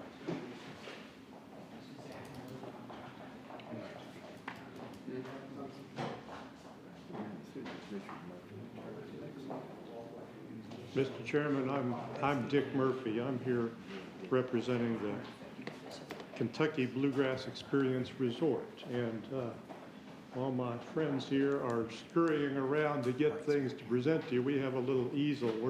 We're not as high-tech here as others, and we have an easel with some boards on it to show you they're going to be getting that. And also, I'm going to be handing out a handout to you. This is essential to how successful our Kentucky Bluegrass Experience Resort can be. And we appreciate, I want to tell you in advance how much we appreciate you hearing what we have to say about it, because it's important to get some experience and somebody who's in the business to give some comments to you as well.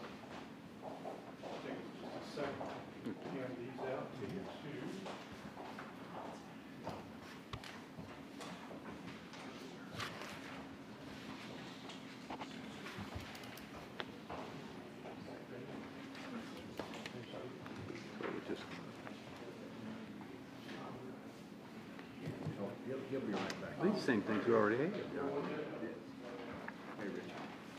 Oh, he's got other steps written.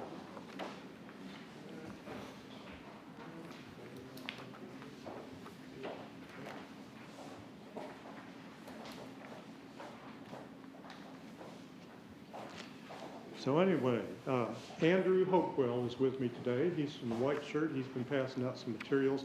Andrew is the owner of the Kentucky Bluegrass Experience Resort. He has been involved in this for 3 years to try to make the Bluegrass Experience Resort a reality. He owns about 140 acres at 4826 Ironworks Road. Now that's down at the edge where Scott County joins Woodford County. It's about 0.3 miles from the interchange with I-64, which is in Woodford County. It's on Ironworks Road on the west side of Ironworks Road, now 140 acres. And it's his dream and his plan to construct the Kentucky Bluegrass Experience Resort on that 140 acres at 4826 Ironworks Road. And we welcome the ordinance because I think the ordinance is needed. It clarifies a lot of things. But we have 4 adjustments we're going to ask you to. But I want to emphasize it's a very well thought out ordinance, and we appreciate all the efforts that's been into it. But we think there are 4 things that we're going to request you to change to make sure that the ordinance can allow successful resorts to exist in Scott County. We also have with us tonight Mr. Mike Dunn, who is in the back row in the blue shirt. He's with Fuji Clean. He's going to be telling you a little bit about the sewage system. And Kelly Oakley from Hydrodynamic Solutions from Wilmore is here as well. She may not be speaking, but you can ask her any questions you want to too. But I'm going to ask Andrew Hopewell and Mike Dunn to tell you a little bit more. But I want to give you a little overview of what we're requesting here. What Mr. Hopewell wants to construct here is going to be a destination resort for motorhomes and recreational vehicles. His resort will be based on the Bluegrass Experience. The neatest thing about that property is it's sort of in a bend of South Elkhorn Creek. It has 140 acres, but it has over 2 miles of frontage on South Elkhorn Creek. So it's going to emphasize the canoeing, kayaking, fishing, and just being near a creek.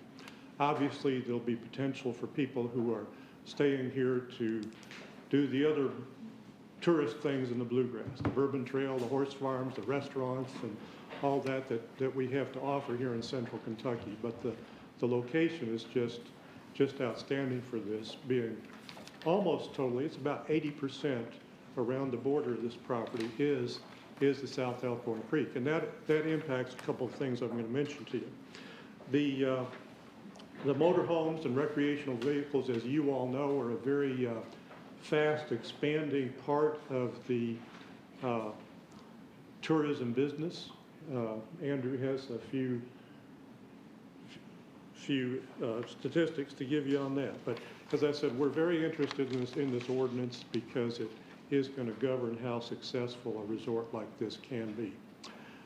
I want to tell you about 2 of our concerns relate to the sanitary sewage on this one, and the limitation. I'm going to look at page number 2. I have written on this handout that I gave you about the text amendment, I have written in blue ink our 4 proposed changes.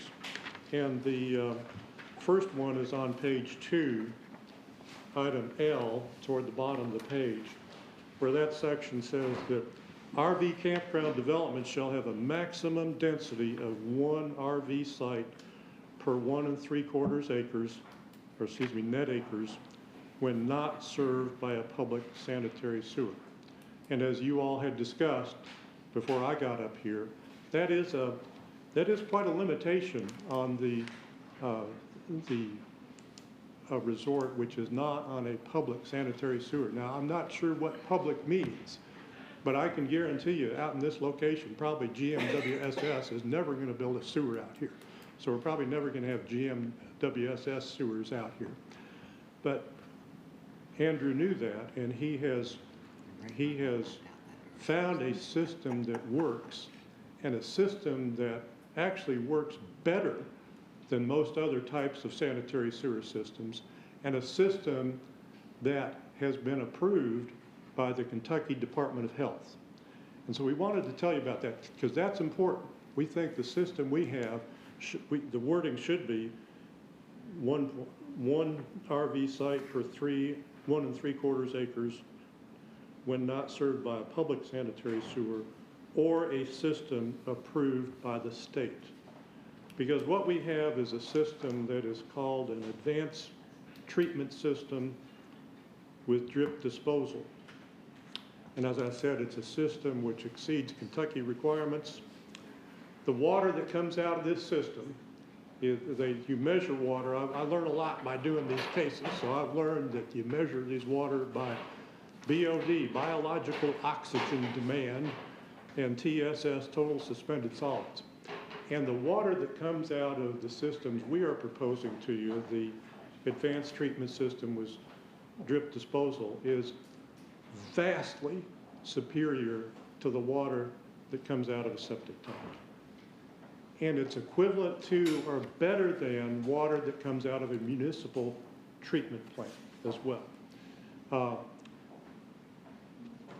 Mike will be giving you the figures on that, but it's better through this system than septics, or it's equivalent or better than municipal systems there.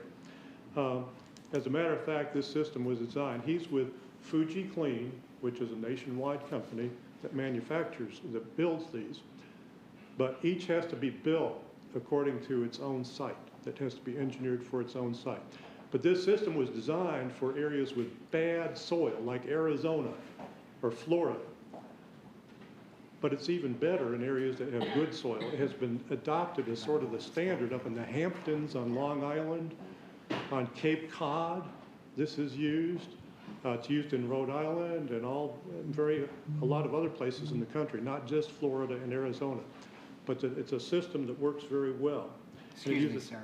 Yes. Would there be a handout on this system that we can have? Yeah, we've got some slides we're going to show you. Hopefully, that's our audio-visual system that's more sophisticated. We're going to use the overhead when he gets up here, I think, on that one. But it uses oxygen to break down the harmful bacteria in the sewage. And we passed out to you a letter from the State Department of Health. It's a one-page letter that was dated just last month from Mr. Chris Edwards, who's in the State Department of Health. And he has looked over the system that we're proposing to you here.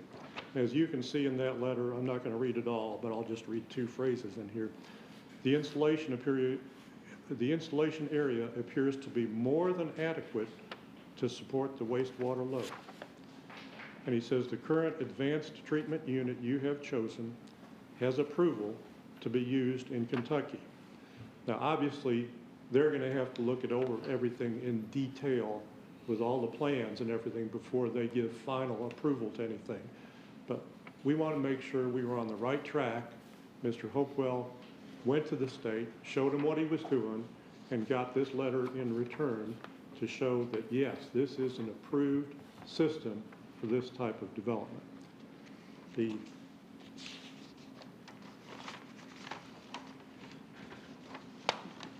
So this is not what you think of as an old-fashioned package plant. So that impacts the size of the lot. As I said, right now, the ordinance says if you're on a public sewer system, you can have whatever, 10 units, 10 per acre.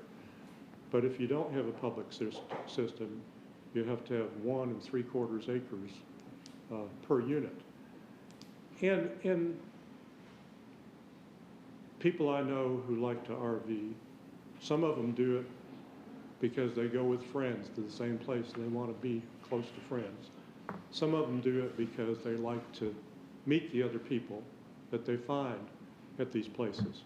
Some of them go because they want to go to a destination, like hopefully we will be as well, which brings them closer to nature, or what lets them do activities in the area.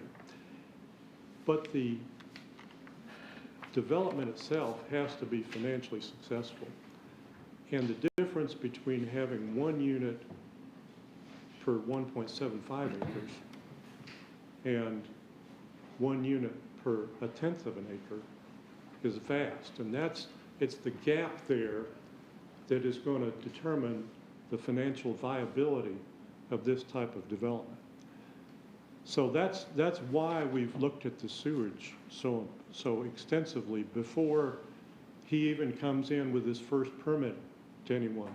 And we've done that to show you that the system we have works just as well as a public sewer system. And that with the system we have, which will be approved in advance by the state, be inspected by the state, and inspected periodically by the state, will operate as good or better than a municipal sewer system. So that's why we're asking in that location in L, we just add the words, or a system approved by the state. Now, the same language I'm asking my second is on page 3, about a third of the way down in section 4.11, permitted uses in the A1R zone. Again, they have the language in there about caretakers' offices and some other dwellings can be on 5 acres unless they're part of an RV campground served by public sewer, in which they can have smaller ones. So again, I'm asking for the same language to be put right in there, or a system approved by the state. Now, there's 2 other things I wanted to talk to you about, and I know you've been talking about fencing this evening, so I'm going to bring up fencing to you on that same page, on page 3, toward the bottom, where it says in 4.11E7, but this is item B, small b, says fencing. RV campgrounds must provide a fence of at least 6 feet in height along the property boundaries with the A1 zoned property and rights-of-way with diamond mesh wire fence or equivalent no-climb wire and post fencing 8 feet on center. The required fence must be installed prior to public use and may not be secured by bond or other surety. Now, we understand the need for a barrier, and we understand the need for protection of A1 property next to us. That's important. But in our situation points out where a change needs to be made in that ordinance as well. As I mentioned to you, this property is 140 acres, but about at least 80% of that, 2.1 miles of our property line, is South Elkhorn Creek. Now, I've talked to Andrew about this, and obviously he has no problem at all with putting the fence along the portion where his land adjoins another person's land. But I'd feel that South Elkhorn Creek is probably just as good or better a barrier between our property and the property next door. From our standpoint, operationally, we don't want to fence off. We don't want to put a fence along the creek. We want people to be able to come down there and kayak or canoe or fish or just sit on the bank of the creek and look at it. I mean, that there's a lot of people who just feel like they want to be in nature right now, and want to enjoy nature and be there. And putting a 6-foot diamond wire mesh fence along the creek bank, I don't think either that it detracts from the nature aspects of this property, and I don't think it does anything more to add to a barrier than the creek is already doing there. So on this one, I've asked you to add a sentence saying, a fence shall not be required where there is a stream or other natural buffer on there. Sir? Yes, I have sir. another clarifying question. I'm having trouble reading this, because I don't have a magnifying glass to see it, but what portion of this development is it all in Scott County, or is it part of Woodford County, or? The part I'm addressing you with tonight is all in Scott County. Now, Mr. Hopewell, also part of that property is located in Woodford County as well. And he has gone to the Woodford Board of Adjustment and gotten approval for this development, to a portion of it to be located in Woodford County. And that's where it's going to start.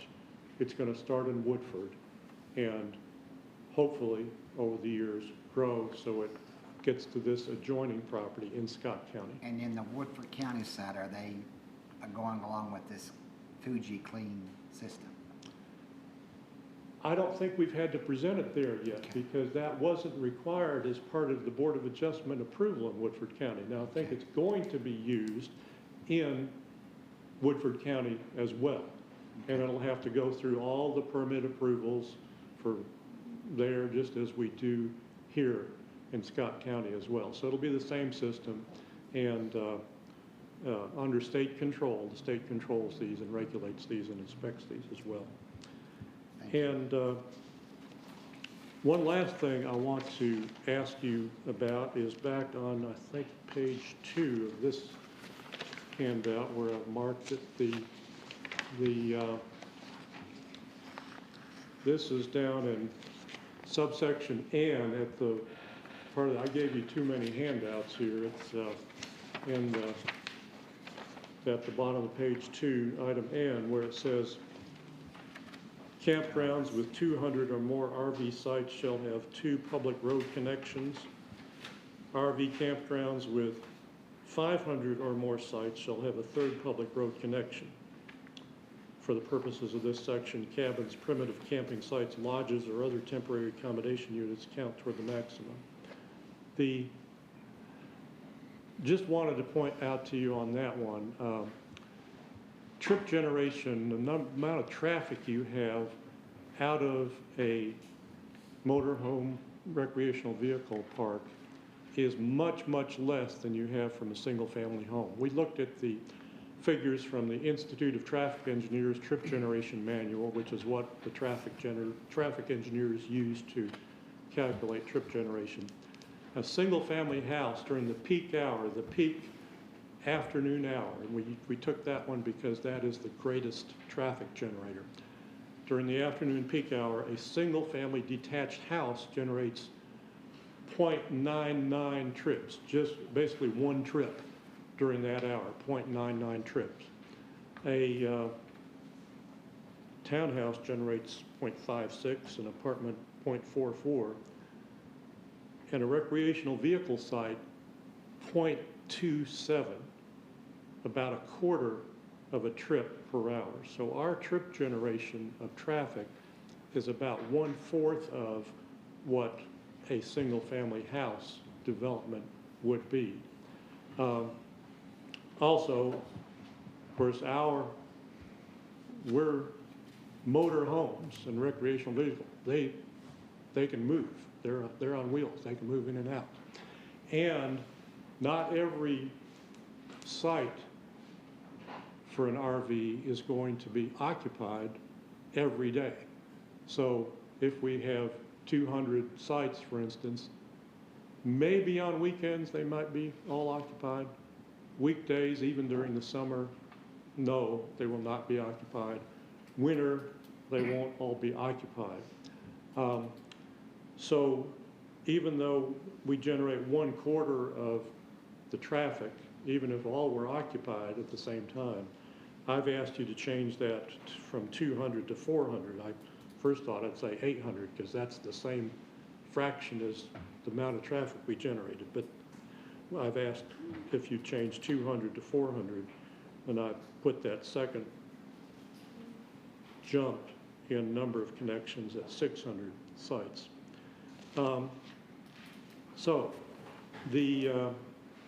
That's where we're at. We're asking you to make 4 changes to the ordinance, and they're sort of small changes, but they're, I think, very big in what the impact on our development will be. This we feel will be a major tourism generator for this area, and we think that we're very pleased with the ordinance in general, but we think it needs a few alterations to make sure that we can succeed in the project Mr. Hopewell has worked on for the last 3 years.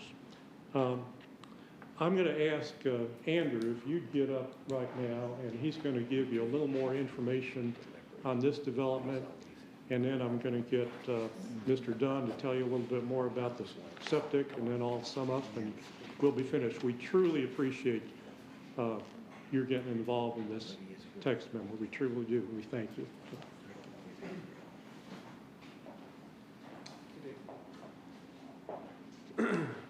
Members of the Planning Commission, thank you for having me tonight. I am the owner of the 140 acres in Scott County off Ironworks Pike.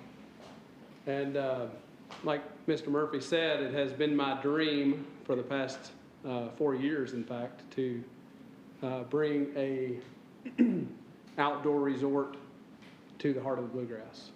My family and I have traveled all 48 states, 3 Canadian provinces, in a Class A motorhome.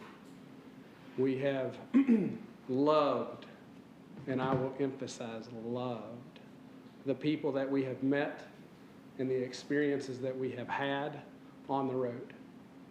They're not better people than RVers. They are just salt of the earth type of people. And in our travels, we have been able to go to some amazing places. The reason that you travel is to experience and go new places. When we came back here after our travels, we thought, man, we need to bring something to Central Kentucky. And so I went out trying to find a parcel of land and wound up here in Scott County. And the rolling hills and the 2.1 miles of creek. If you don't know, Kentucky has more creek frontage than any state in the union other than Alaska. More creek and rolling water than any state in the union other than Alaska. So how do we create an experience in Kentucky? And so what a better spot to start than Scott County? And so that's where we started. We're here in Scott County, and what we would love to do is bring a truly magnificent outdoor resort right here to the Central Kentucky Bluegrass. And so what we're doing, and you may have read here here, is that we want this to be an immersive experience. When you pull up, and there's so many times that I'll be driving down the back roads of Kentucky, and I'll see people pulled over and their phones are out and they're taking pictures of the horse barn. So what we want to do is create that architecture and create that feeling that when people come here that they experience Kentucky. And so we have been trying to do that. By its very nature, camping, outdoor experiences, outdoor resorts, to create that is not in the city limits. By its very nature. That's just, it's hard to create that inside the city. And so I'm asking you here with Dick, our amazing other guys that are here, to present to you that there are solutions to this problem that we face of density. And so what we want to do is say, hey, if we can treat the water, if we can treat the effluent, and we can do it at a higher standard than anybody else does it, if the level is 200 that a septic puts out and we're going to put out 10, that's pretty good. That's pretty good. So what we want to do is, and you'll hear more about this here in a little bit, is that they'll present to you how we plan on treating and taking care of the South Elkhorn Creek, because it's very important to me. My family plans on living downstream directly on the creek. If you floated it right now, there's bicycles in it, there's tires in it. And we don't want that experience for our guests. So we plan on cleaning it up. I'm not going to bring a guest in here from Florida or from Texas, from Minnesota, and say, hey, look at the bike. It's there in the creek. We're going to clean the creek up. We want the creek to be clean for everybody to see. It's a pride that we have. So we have some pictures and conceptual images here of my travels throughout. This is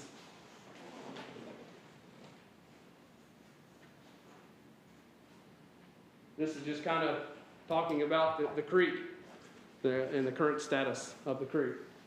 You'll see a tire there up in the left-hand corner. That's a big tire, right? That's floated down from Lexington to us. There's a bicycle there. There's what looks like a beaver dam, but that's not. That's just nature-made. When it floods, it piles up, and there's other things in there, cinder blocks and whatever. I'm not going to bring a person in here from Louisiana and say, "Welcome to my cinder block." I want to get it nice, So if anything, to the creek and to the South Elkhorn, I'm going to clean it, and we're going to make it nice. It's going to be world class and something that all of us can be proud of. And so that's what we want to do. To emphasize that, we've hired an incredible landscape architecture firm. They're out of Fort Lauderdale, Florida. They have done projects all across the world. So from this, you can see they've done the Atlantis and the Palm They've done a sporting club down in Florida. Adventure parks, they've been all over the world, best of the best. That's what we want can't to do really here. see that from here. I'm sorry, you don't, Can you bring I that can bring it back? to you later. But they're the best of the best. It's called EDSA. You can look them up online, edsaplan.com. They're the best of the best. They've done projects all across the world. So we care about the way people interact with the landscape, and with the way they interact with the land is very important to us. This is not a traditional, hey, this is 10 sites per acre, and we're gonna go in there and flatten it out, and we're gonna put 1,400 sites on this place. That's not our intention at all. We want to accentuate the bluegrass. We want to accentuate the rolling Thank you. hills of Kentucky. That's the dream and that's the vision that everybody here can be proud of. I mean, we can kind of get into the details of how experience-based tourism is the future of tourism. I mean, it is growing, and I'm sure RVers here can tell you that, yeah, this is growing and it's a great way to travel. So that's what we want to do at this property particularly. I am so passionate about it because I love it and I love the people that I've met. I mean, I have dear friends that I could call all over the country and go meet up with them for a weekend or whatever. So we have met people, and it is just an amazing experience. So here are some just conceptual ideas that we have kind of brought to life. So we want to bring this to Central Kentucky. These ideas, the cottages, we want to highlight the creek. But getting back to Mr. Murphy's point, it is very hard to do that at a density of 1.75 acres per RV site. That is not impossible. It's just not, it's financially unfeasible. Mr. Hopewell, right? Yes, sir. If you've studied the history of what's been going on in Scott County, not just the last couple of years, but really the last 20 years, a lot of the stuff about sewer and density and all that, we've had serious problems here with this issue. So, I look forward, this community is going to really have to have a strong buy-in to this new system that it will work because of that history, of our underground water and major sewer problems that we have. So Yes, sir. hopefully you can really do an in-depth job in making sure that it's going to take a lot of understanding on this community's part to accept that. I respect that. I respect that comment. And I welcome Mike, who we have here, to speak on how they are doing it across the country, not just, hey, we're going to try this out, but Mike has been in the Hamptons. The Hamptons are doing it all over the place. You got Cape Cod doing it up in Massachusetts. So And I do see pictures of tiny homes. there are as some part of small your- cottages on there, Yeah. yes, sir. Yeah. Yes, sir. So what we want to be, the best of the best, and just accentuate the bluegrass region, and that's what we want to do just right here. So I can move these out of the way. Mr. Thank you. Good to see them. Let me ask you a question real quick. Yes, sir. This little design right here, right here. Yes, sir. Is this the location? That is correct. We are 0.3 miles away from the interstate. So is the upper portion, is that the part in Scott County? Yes, sir. And the lower square area is in Woodford County? That's correct. But you plan to do that first, as your first phase? I would like to do the first part in Scott County. Oh, I thought Mr. Murphy said the first phase would be in Woodford County. Right. Why do you want to do Scott County first? Typically in development, you want to start from back and move forward. So I think it's a good. But it looks like all access to it, where would be the access from Scott County? So that's a great question. The access to this would be through the Woodford County side. So on both sides of the creek there. So you'll have to cross the creek? We would cross the creek, yes, sir. Okay. So we've had. And so your entrance would be down here closer to the interstate? That's correct. So the entrance, just so you all know, the actual entrance, once you turn off of our property, is 0.3 miles from the interstate. And I think an RVer would appreciate 0.3 miles from the interstate. That's a really nice thing to. Now, are you on Ironworks or Midway Road? So the technical address for this property, if I was gonna put my address and then show it to you guys, would be an Ironworks Drive address. But we would actually be coming through the Woodford County property and accessing it that way. So there would be no access through a neighborhood on the Ironworks Pike, then wind up driving down Georgetown Road to get to the interstate. There would just be. But Ironworks is on north of the creek right here. That's correct. Ironworks runs up here. Talking about Midway Road then, is that what they call it? So The road that- you're on Midway Road, or? Yeah, Midway Road. Yeah, you'd have to be. You cross the bridge, you're on the right. Before you cross the bridge, you're on the right. Okay. I apologize. Yeah, it's Midway. My address, when I have to do any legal Yeah, it's documentation, Midway it says 485 Georgetown Road. It may be referred to as Midway Road. Okay. In this setting. But already at your site, because I lived out there, had a farm there myself. So people have been parking down through there and using that area for what you're wanting to use it for. So people do want to use it. I mean, there isn't, Right. people desire to have that as a recreational area. They would love to be able to access the South Oakland Creek. A lot of kayakers, That's right. probably illegally parked down through there on your property, but yes. I don't know if, I don't know if it's illegal or It's, not. well, That's not for me to call out. yeah. But it's a great spot. It's being used now. It's the best located RV spot I've ever been to, without question. Without question. The interstate, the way the land rolls down, it's hidden and very private.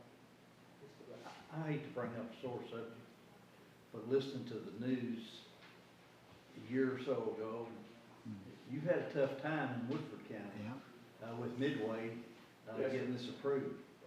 What's the status there? The status is we're locked into waiting for a legal decision in Scott County. I think probably Dick can speak to more of our status there, as I'm not legally a legal mind, but we are locked into a legal situation that requires a court decision.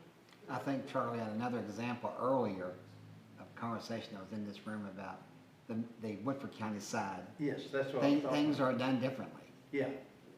There's a different community standard. Mindset. Yes. And I don't want to stay up here and take too much of your all's time, but I would like to point out just a couple of very key statistics out there that are, I wanted you guys to be able to see and actually maybe read some of the statistics for where our country is going and what we're doing just as a nation and as a whole as a population. That 1 in 5 leisure travelers, and a leisure traveler means somebody like, hey, I just want to travel, right? It's not a business trip, it's just a leisure. I want to go away from the trip. 1 in 5 of those plans on making a trip this year. It's a glamping trip. 1 in 5. That's a lot of people. That's a lot of people. 48 and 49%, that's my age group, of millennials and Gen Z plan on taking an RV trip in 2023. That is a lot. 48 and 49% of people plan on taking, of 2 generations, plan on taking an RV trip. That is a massive amount of people. And so I just feel like limiting this really limits the potential of tourism in Scott County. Don't forget about the 55-year-olds. Just to let you know, Mr. Shirley, myself, and Mr. Vest are all RVers. So it's not like we don't want you. I would love to see this. I hope we can get this treatment facility worked out and approved by the county, and I would also like to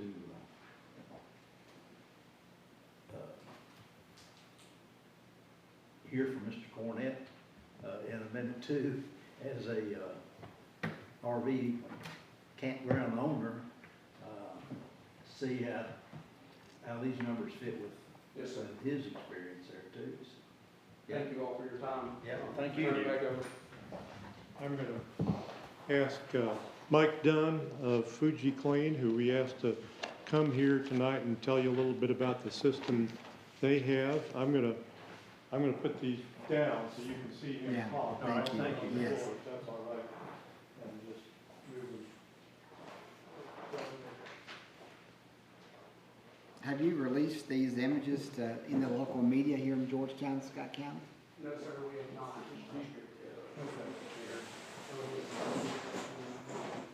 I would highly encourage you to do that.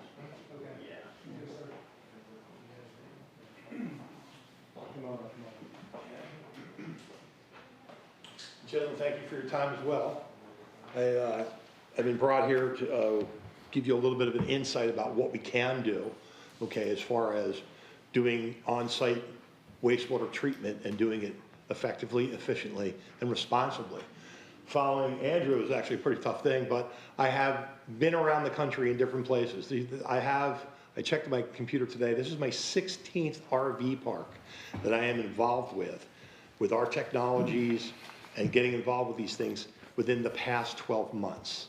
From Pagosa Springs, Colorado to Tampa Bay, Florida, I do a lot of this type of stuff. What I do for this company, and Fuji Clean is a multinational company, I do advanced wastewater treatment, and I do it in an engineered product line, okay? Which means we have pieces, we have parts and whatever, but they all need to go together per whatever goes in, okay? So I don't have a black box that does 20,000 to 30,000 gallons a day.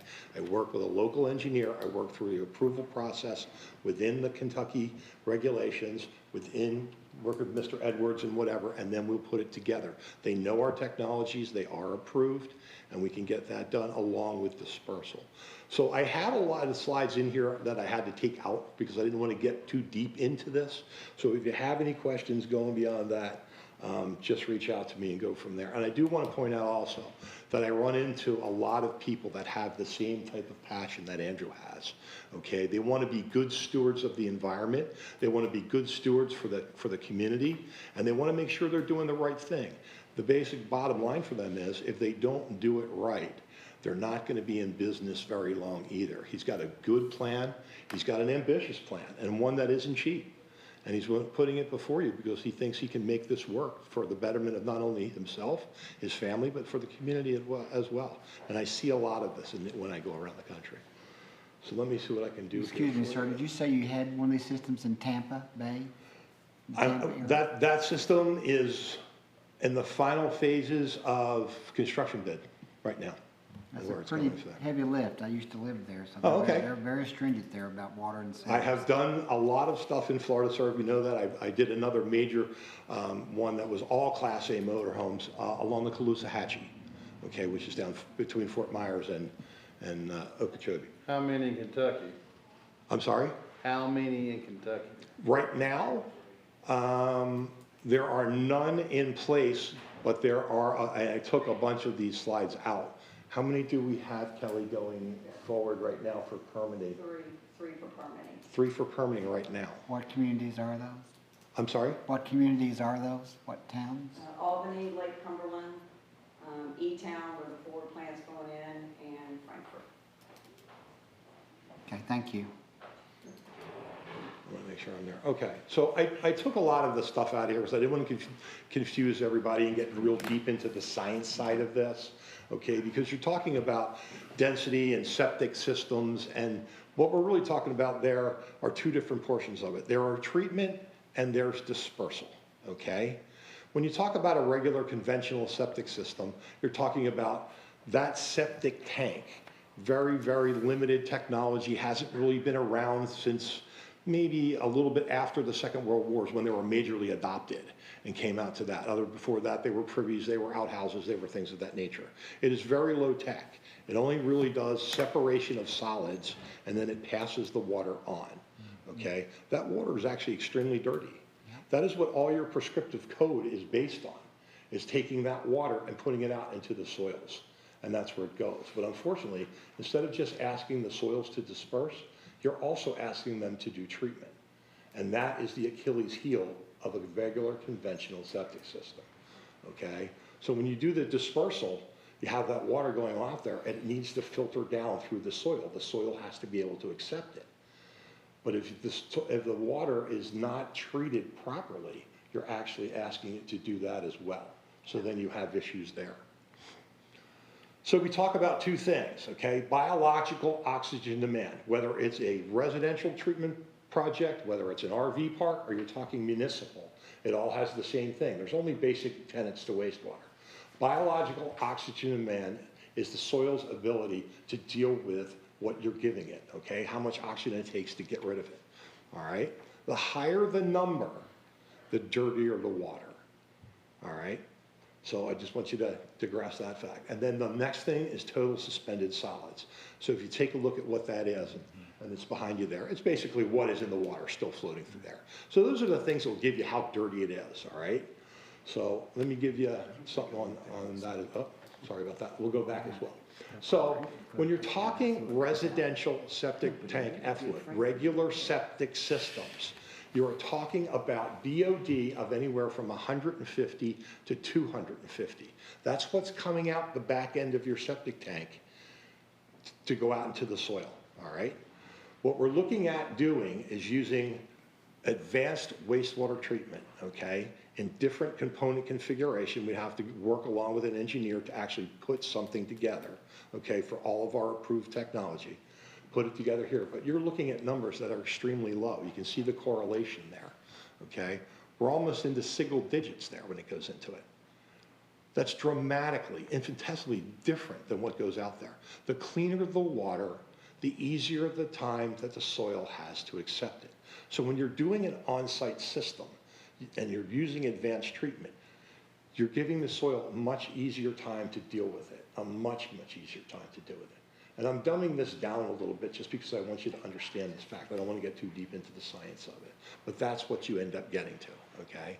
So the cleaner the water, the longer the lifespan, the easier the soil can accept it, the less chance you're going to end up with a problem, okay? So that's the basics of that. So we got into this here, so you're looking at what Mr. Edwards had put together. He knows our treatment. They permit them all the time in Kentucky. They do a lot of them on the residential side.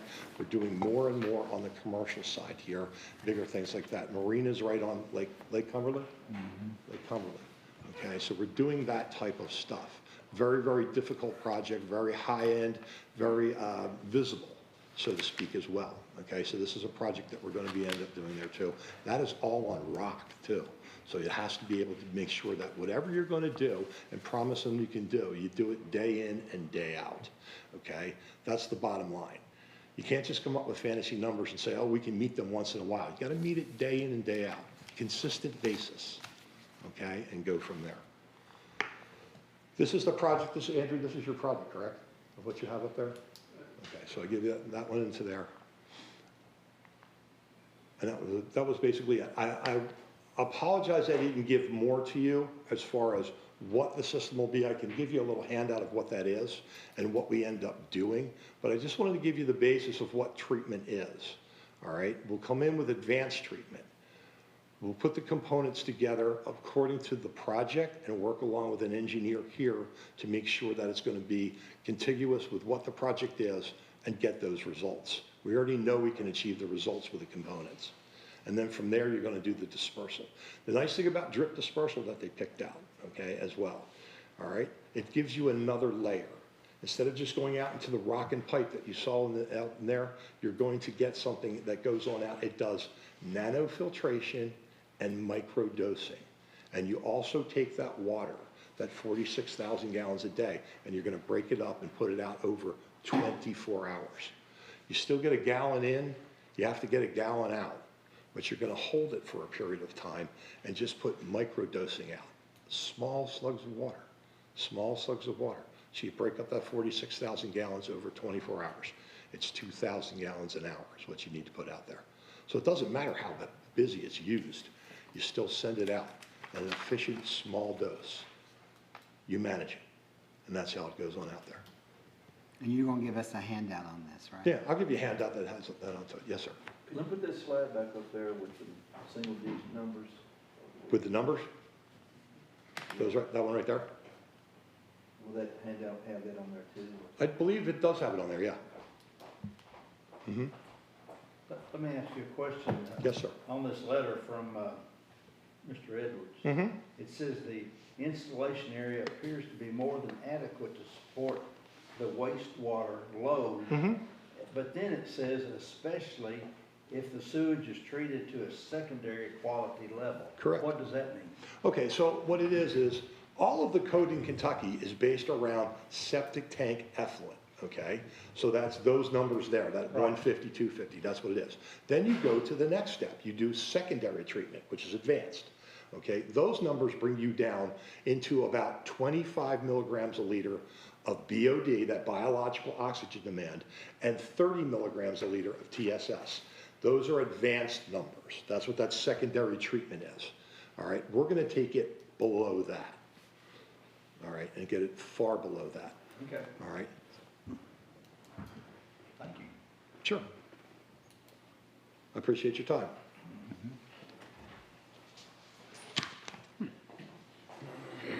I'd just like to sum up by, oh, Mr. Cornett is here too. He's not part of our presentation, but I just want to emphasize that the amount of work that Andrew Hopewell has put into this project.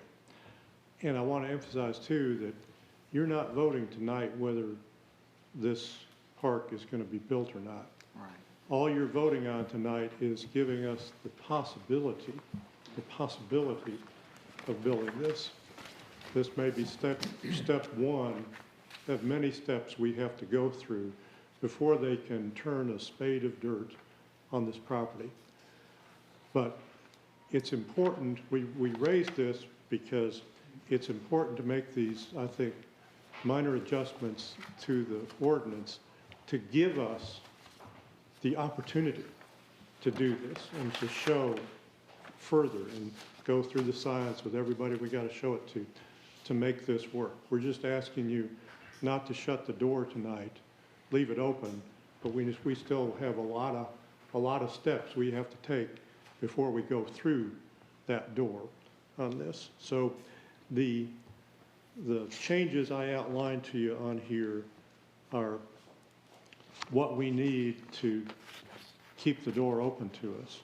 And especially that part about you have to be on a public sewer system to have more than one unit on 1.75 acres, because that's the important, we may not be able to do it on that ratio, but we can certainly do our sewage. I think we've shown you as well as it would be if it were on a public sewer system. So that's why we're asking to add that wording, or a system approved by the state. Sort of the same thing with the fencing issue and the number of units as well. So again, we wanted to bring this to you. We understand clearly this is whatever you do tonight. If you approve our changes, you're not approving this park right now. What you're just doing is letting us proceed forward with our plans. And like I said, we got a lot of steps to take before we move a spade full of dirt on this property. So thank you again very, very much. We're very excited about this. You can see Mr. Hopewell's very, very excited about this as well. So again, thank you very much. Sir, or miss, not you, sir, the Fuji Clean folks. For further review, I see you've got a number of case studies available through your branding website. Could you recommend one or two that might be most similarly applicable to the design we might see here? I can take a look at them for you, and give you some recommendations. Yeah, that'd be fine. Yeah. That'd be great. No problem. Sure, thank you. And I know there's a lot, and what are the two essential styles? I guess your standard and then also nitrogen removal system, is that? Right, and what you're looking at here is a nitrogen reduction system. It is? Okay. Okay. Ma'am, I forgot your name. Kelly? Kelly? Yes, sir. The one in Frankfurt, is that Elkhorn Campground that you're working on? Yes. Okay. And then you said something about directly in Albany. Right, Ryder Hill Marina, Oh, with okay. Safe Harbor and Army Right Corps of here? Engineers. Okay. Yes, sir. Thank you. That's been approved for direct discharge as well. Yeah, we're working with the Division of Water, so that won't be direct, that'll be direct surface Right, discharge. yes, I figured it at a marina. Exactly, exactly. It is definitely nothing but rock down there. And then the other ones, and, it may be considered in Glendale, but it's next to the RV, campgrounds around the Ford plant are just busting out of the same, so. That new, battery plant? Yes. Okay. Thank you. Sure. Is the, and I'll It's his quit asking plan. science questions here in a second. I'm sorry. I was a builder for a while and I went to school for stuff kind of similar to this. And so the more I know about it, the more interested I am. I'm not asking the questions to pick you apart, but is the purpose of a nitrogen reduction system in this area because of the waterway nearby? Yes, you're gonna wanna, the bottom line is, when our science goes through it, because of the way our process engineering goes through, we didn't build just a unit that will not do it. Everything has nitrogen reduction to it. We sell some and do different ones in different process engineering for ones that really have the need for that. As Mr. Murphy said, we are the #1 nitrogen removals technology out on Long Island. They have banned conventional systems completely. They are doing and invested the money to get rid of the ones that are there. They're taking everything out and putting new ones in. So there are years and years of work up there. Not only residential, commercial. Yeah, They're committed, and the same thing is happening up in Cape Cod. Pretty cool stuff. Yeah. But I'm really upset you didn't bring in like a glass of treated water. I really kind of thought that's where this was going. I'm gonna be honest with you, I live in Oregon, I just moved out there, okay? And Kelly told me, you're gonna have 10 minutes, that's it, and go from there. So I was trying to say, all right, I just want to get the message across that, look, I understand that there's trepidations and septic systems, you know, they get problem names and whatever, for whatever reason, okay? But that's not what it's about anymore. It can be done the right way, okay? It can be done the right way, and it can be efficient, it can be effective, and it can be as good, if not better, than a municipal sewer plant, okay? And it's a necessary evil that you have to have, and what you're gonna end up doing. You can't sewer the world, the money just doesn't exist. And viable projects come down the pike, and this is a very viable project brought to you by a very passionate and what I consider to be a person that's gonna be a good steward. As he said, he needs to clean the creek up just to make his business model work. So it's an exciting thing to actually see. Yeah, some people, might see this just, in the capitalist mindset of, oh, we're using green space for somebody's money, this, that, and the other. But again, having gone to school for stuff like this, sometimes the conservation is in the capitalism. I mean, honestly, it really is. I mean, when you have a vested interest in somebody that wants to almost protect the community from itself, so to speak, it is what it is. And, any way that we can protect, enjoyment of a waterway or just, an area in general is great, especially with architecture and things, it's gonna, be suitable. I mean, and it's huge, I think Central Kentucky is missing out on a whole lot of the Red River Gorge, type traffic, and the new River Gorge just being designated like the newest national park. We're not just boaters and, whatnot, like, down, Lake Cumberland and everything. I mean, and honestly, maybe this is even better used in certain types of agriculture because, going back, getting into like, agriculture runoff and, commercial runoff and household runoff is huge. And that's why I was interested in like the advanced nitrogen removal, so to speak, because that's a major issue with agricultural practices. Nitrogen is a big concern. It came to the forefront in this industry when Maryland did it for the Bay restoration because the Bay was dying. So they got heavily involved in it. Then everybody picked it up, and all the states around it, Pennsylvania, Virginia, all of them picked up on it. They're all contributing factors to the Bay. So they all had a side agreement, get together and do it for that. The next big thing that's coming down the pipe is phosphorus reduction. So that'll be the next big buzzword. Yeah, but a lot of RVs stuff uses non-phosphate cleaning materials, correct? Right. And if I may, the one other thing is that the connotation from old style, and I understand a couple of you are here, from old style campgrounds and what they make, it has changed dramatically. These are people who are basically taking their rolling home to go on out and see this thing. They have that comfort level, they go from there. And you know, it's not just somebody taking a camper behind a Vista Cruiser station wagon anymore, and, you know, putting up the tarp and hanging out with the kids and cooking on the picnic table and that. These people are pretty dedicated. They're actually pretty good stewards too, because they want this to exist down the road so they can continue to come to here and recommend to their friends and do that sort of thing. I think that's the kind of project that Andrew's looking to move with. And I think people are willing to pay a little more for, you know, a responsible choice. Absolutely. Yeah, I definitely do. I think there's marketing and value in that. And we've heard from some very educated, passionate individuals, and I think now Mr. Cornett would like to speak. I would like for him to. He brought up some very important points a couple of months ago when he spoke to us, and so I would just, as a RV park owner, the lot sizes and how do you view that? Let me start off by saying I'm impressed by all you guys you've always been thinking about this. Yeah. And I appreciate you guys serving, because it's a thankless job on that board. So thank you for that. Second thing I want to say, I've got nothing to do with Andrew's project at all, other than I'm an interested citizen. I live out there on Fireworks Pike, so I'm a neighbor, if you will. Mr. Mifflin says, my family does own a large campground in Florida. We've got over 1,000 sites with one access point. We do have a secondary access point. We go up to the big major events, when like 20-some thousand people for a major weekend.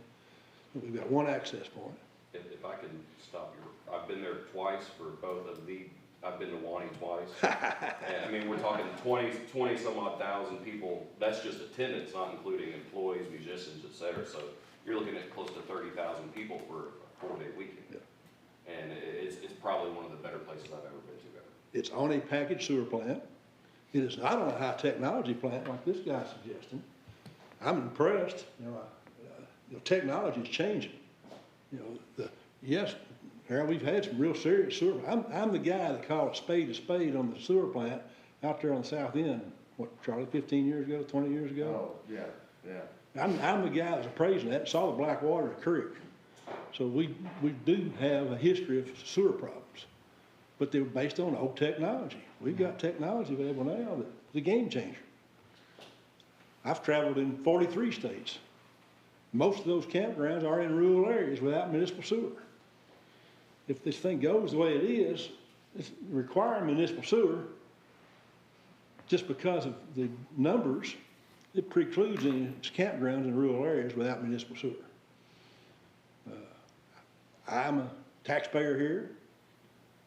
I think that if we cut this thing short, precluding sewers in rural counties in Scott County, I think we're going too far. Let me close by saying we have started here recently, Judge Covington, the committee related to the reservoir/Skullbuster 1,300 acres about a long-term management plan. I'm on that committee, my granddaughter's on it with 9 other folks, and we had one meeting. 2 people brought up the question of potential campgrounds on that property out there. Now, at this time, we're just talking about primitive, and I sent Joe a text, I said, define primitive. If we provide water to them, does that circumvent the primitive rule? Don't know, I just don't want to see anything passed that's going to preclude camping in the rural areas of Scott County without municipal sewer. I think that's being short-sighted. And unless make any questions, that's all I had to say. I had no idea that you were involved in that until all this started to come up, so I'm hoping I'm kind of speaking, you know, unbiasedly, but, I mean, your property, assuming we're discussing the same as that property, you know, sits right there on the Swanee River, which is incredibly valuable and important to the community down And there. Florida is extremely difficult to deal with for rules and regulations, like Harold said on I town. had no idea until recently, and this was 10, 15 years ago that I was going. But it can be, this kind of development can be done. Just give you a quick history. My mother and dad went to Florida in '85 and took that over on lease option. My brother James, I'm the oldest 6 boys, my brother James, number 5, went to Florida in '95. and started getting involved in it. Mom and Dad are now gone. My brother James now actually owns the place. We call it family, but my brother James actually owns it. We've got 1,000 acres on Swanee River down there.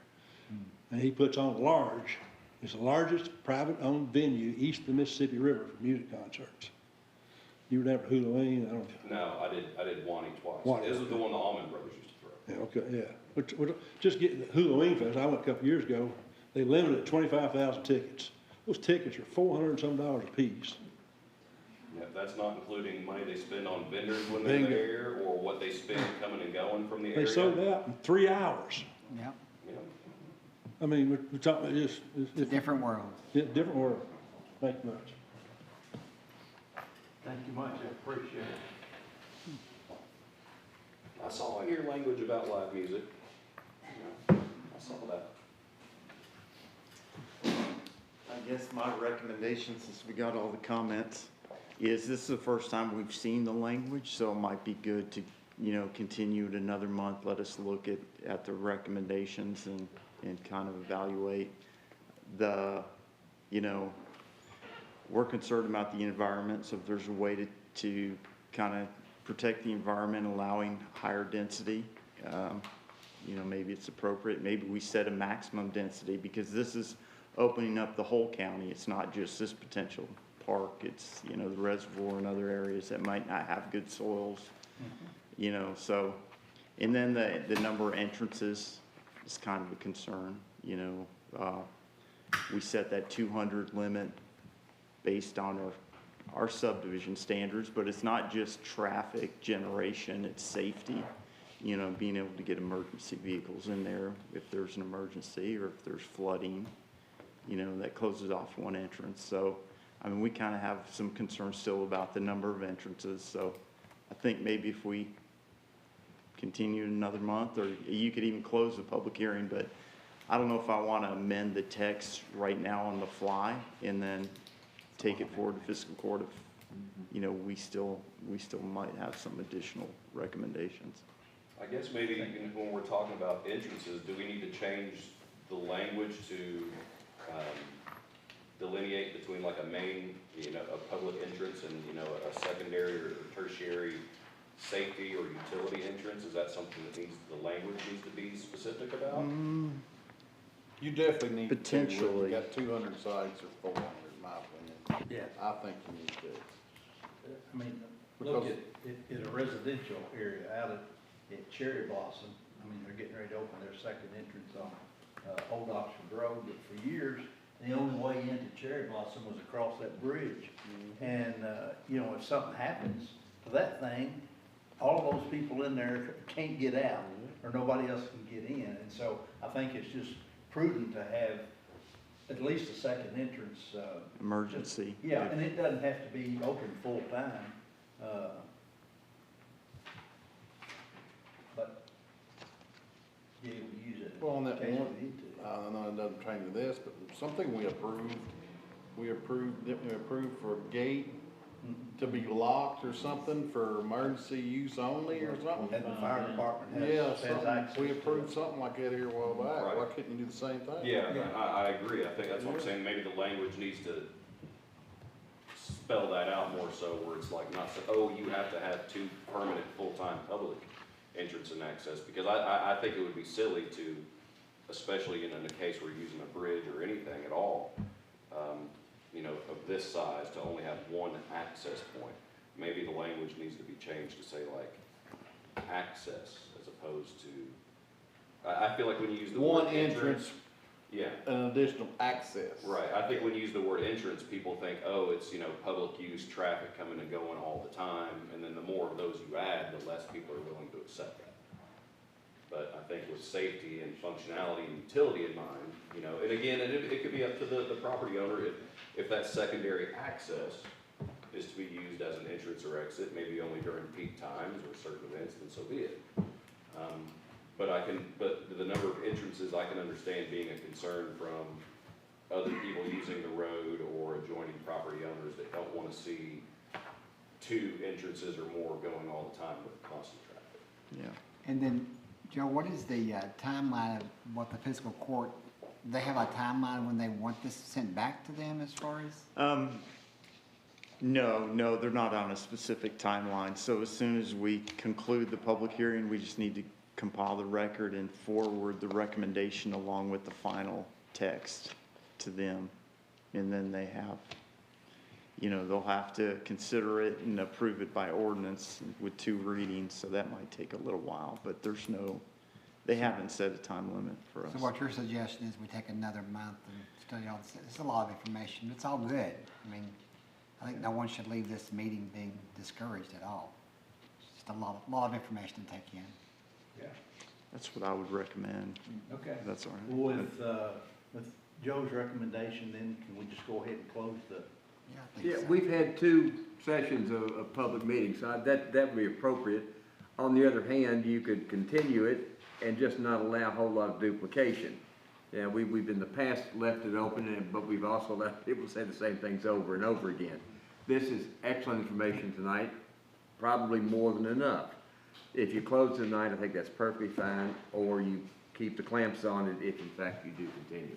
So we don't need to close the public I don't think you need to. Okay. Because I think the chair can just say, we've heard all that. This is the topic we might yet want some more information on, but not just to, keep it wide open. Right. Yeah. Okay. Yeah, All that'd right, be good fine. enough. But I also think it's important to Mr. Hopewell to understand the history of this community and our professional people with the planning and zoning. The history's not been good when it comes to sewers, private sewers, okay? So that's where all this concern's coming from, and rightfully so. Decades of problems. It's not just Scott County, statewide. Yeah. Well, I'm concerned about Scott County. So, but thank you. Mr. Hopewell and Mr. Dunn, I hope you leave here accepting the fact that we're looking forward to this. I think it's something Yes. that we would like to do, and I don't know who, I feel like needs to approach the state a little harder so that they put out the information to the county health departments that this is a viable option. Because we're not the only county that's got sewage treatment plant problems there. This may be able to alleviate some of those problems.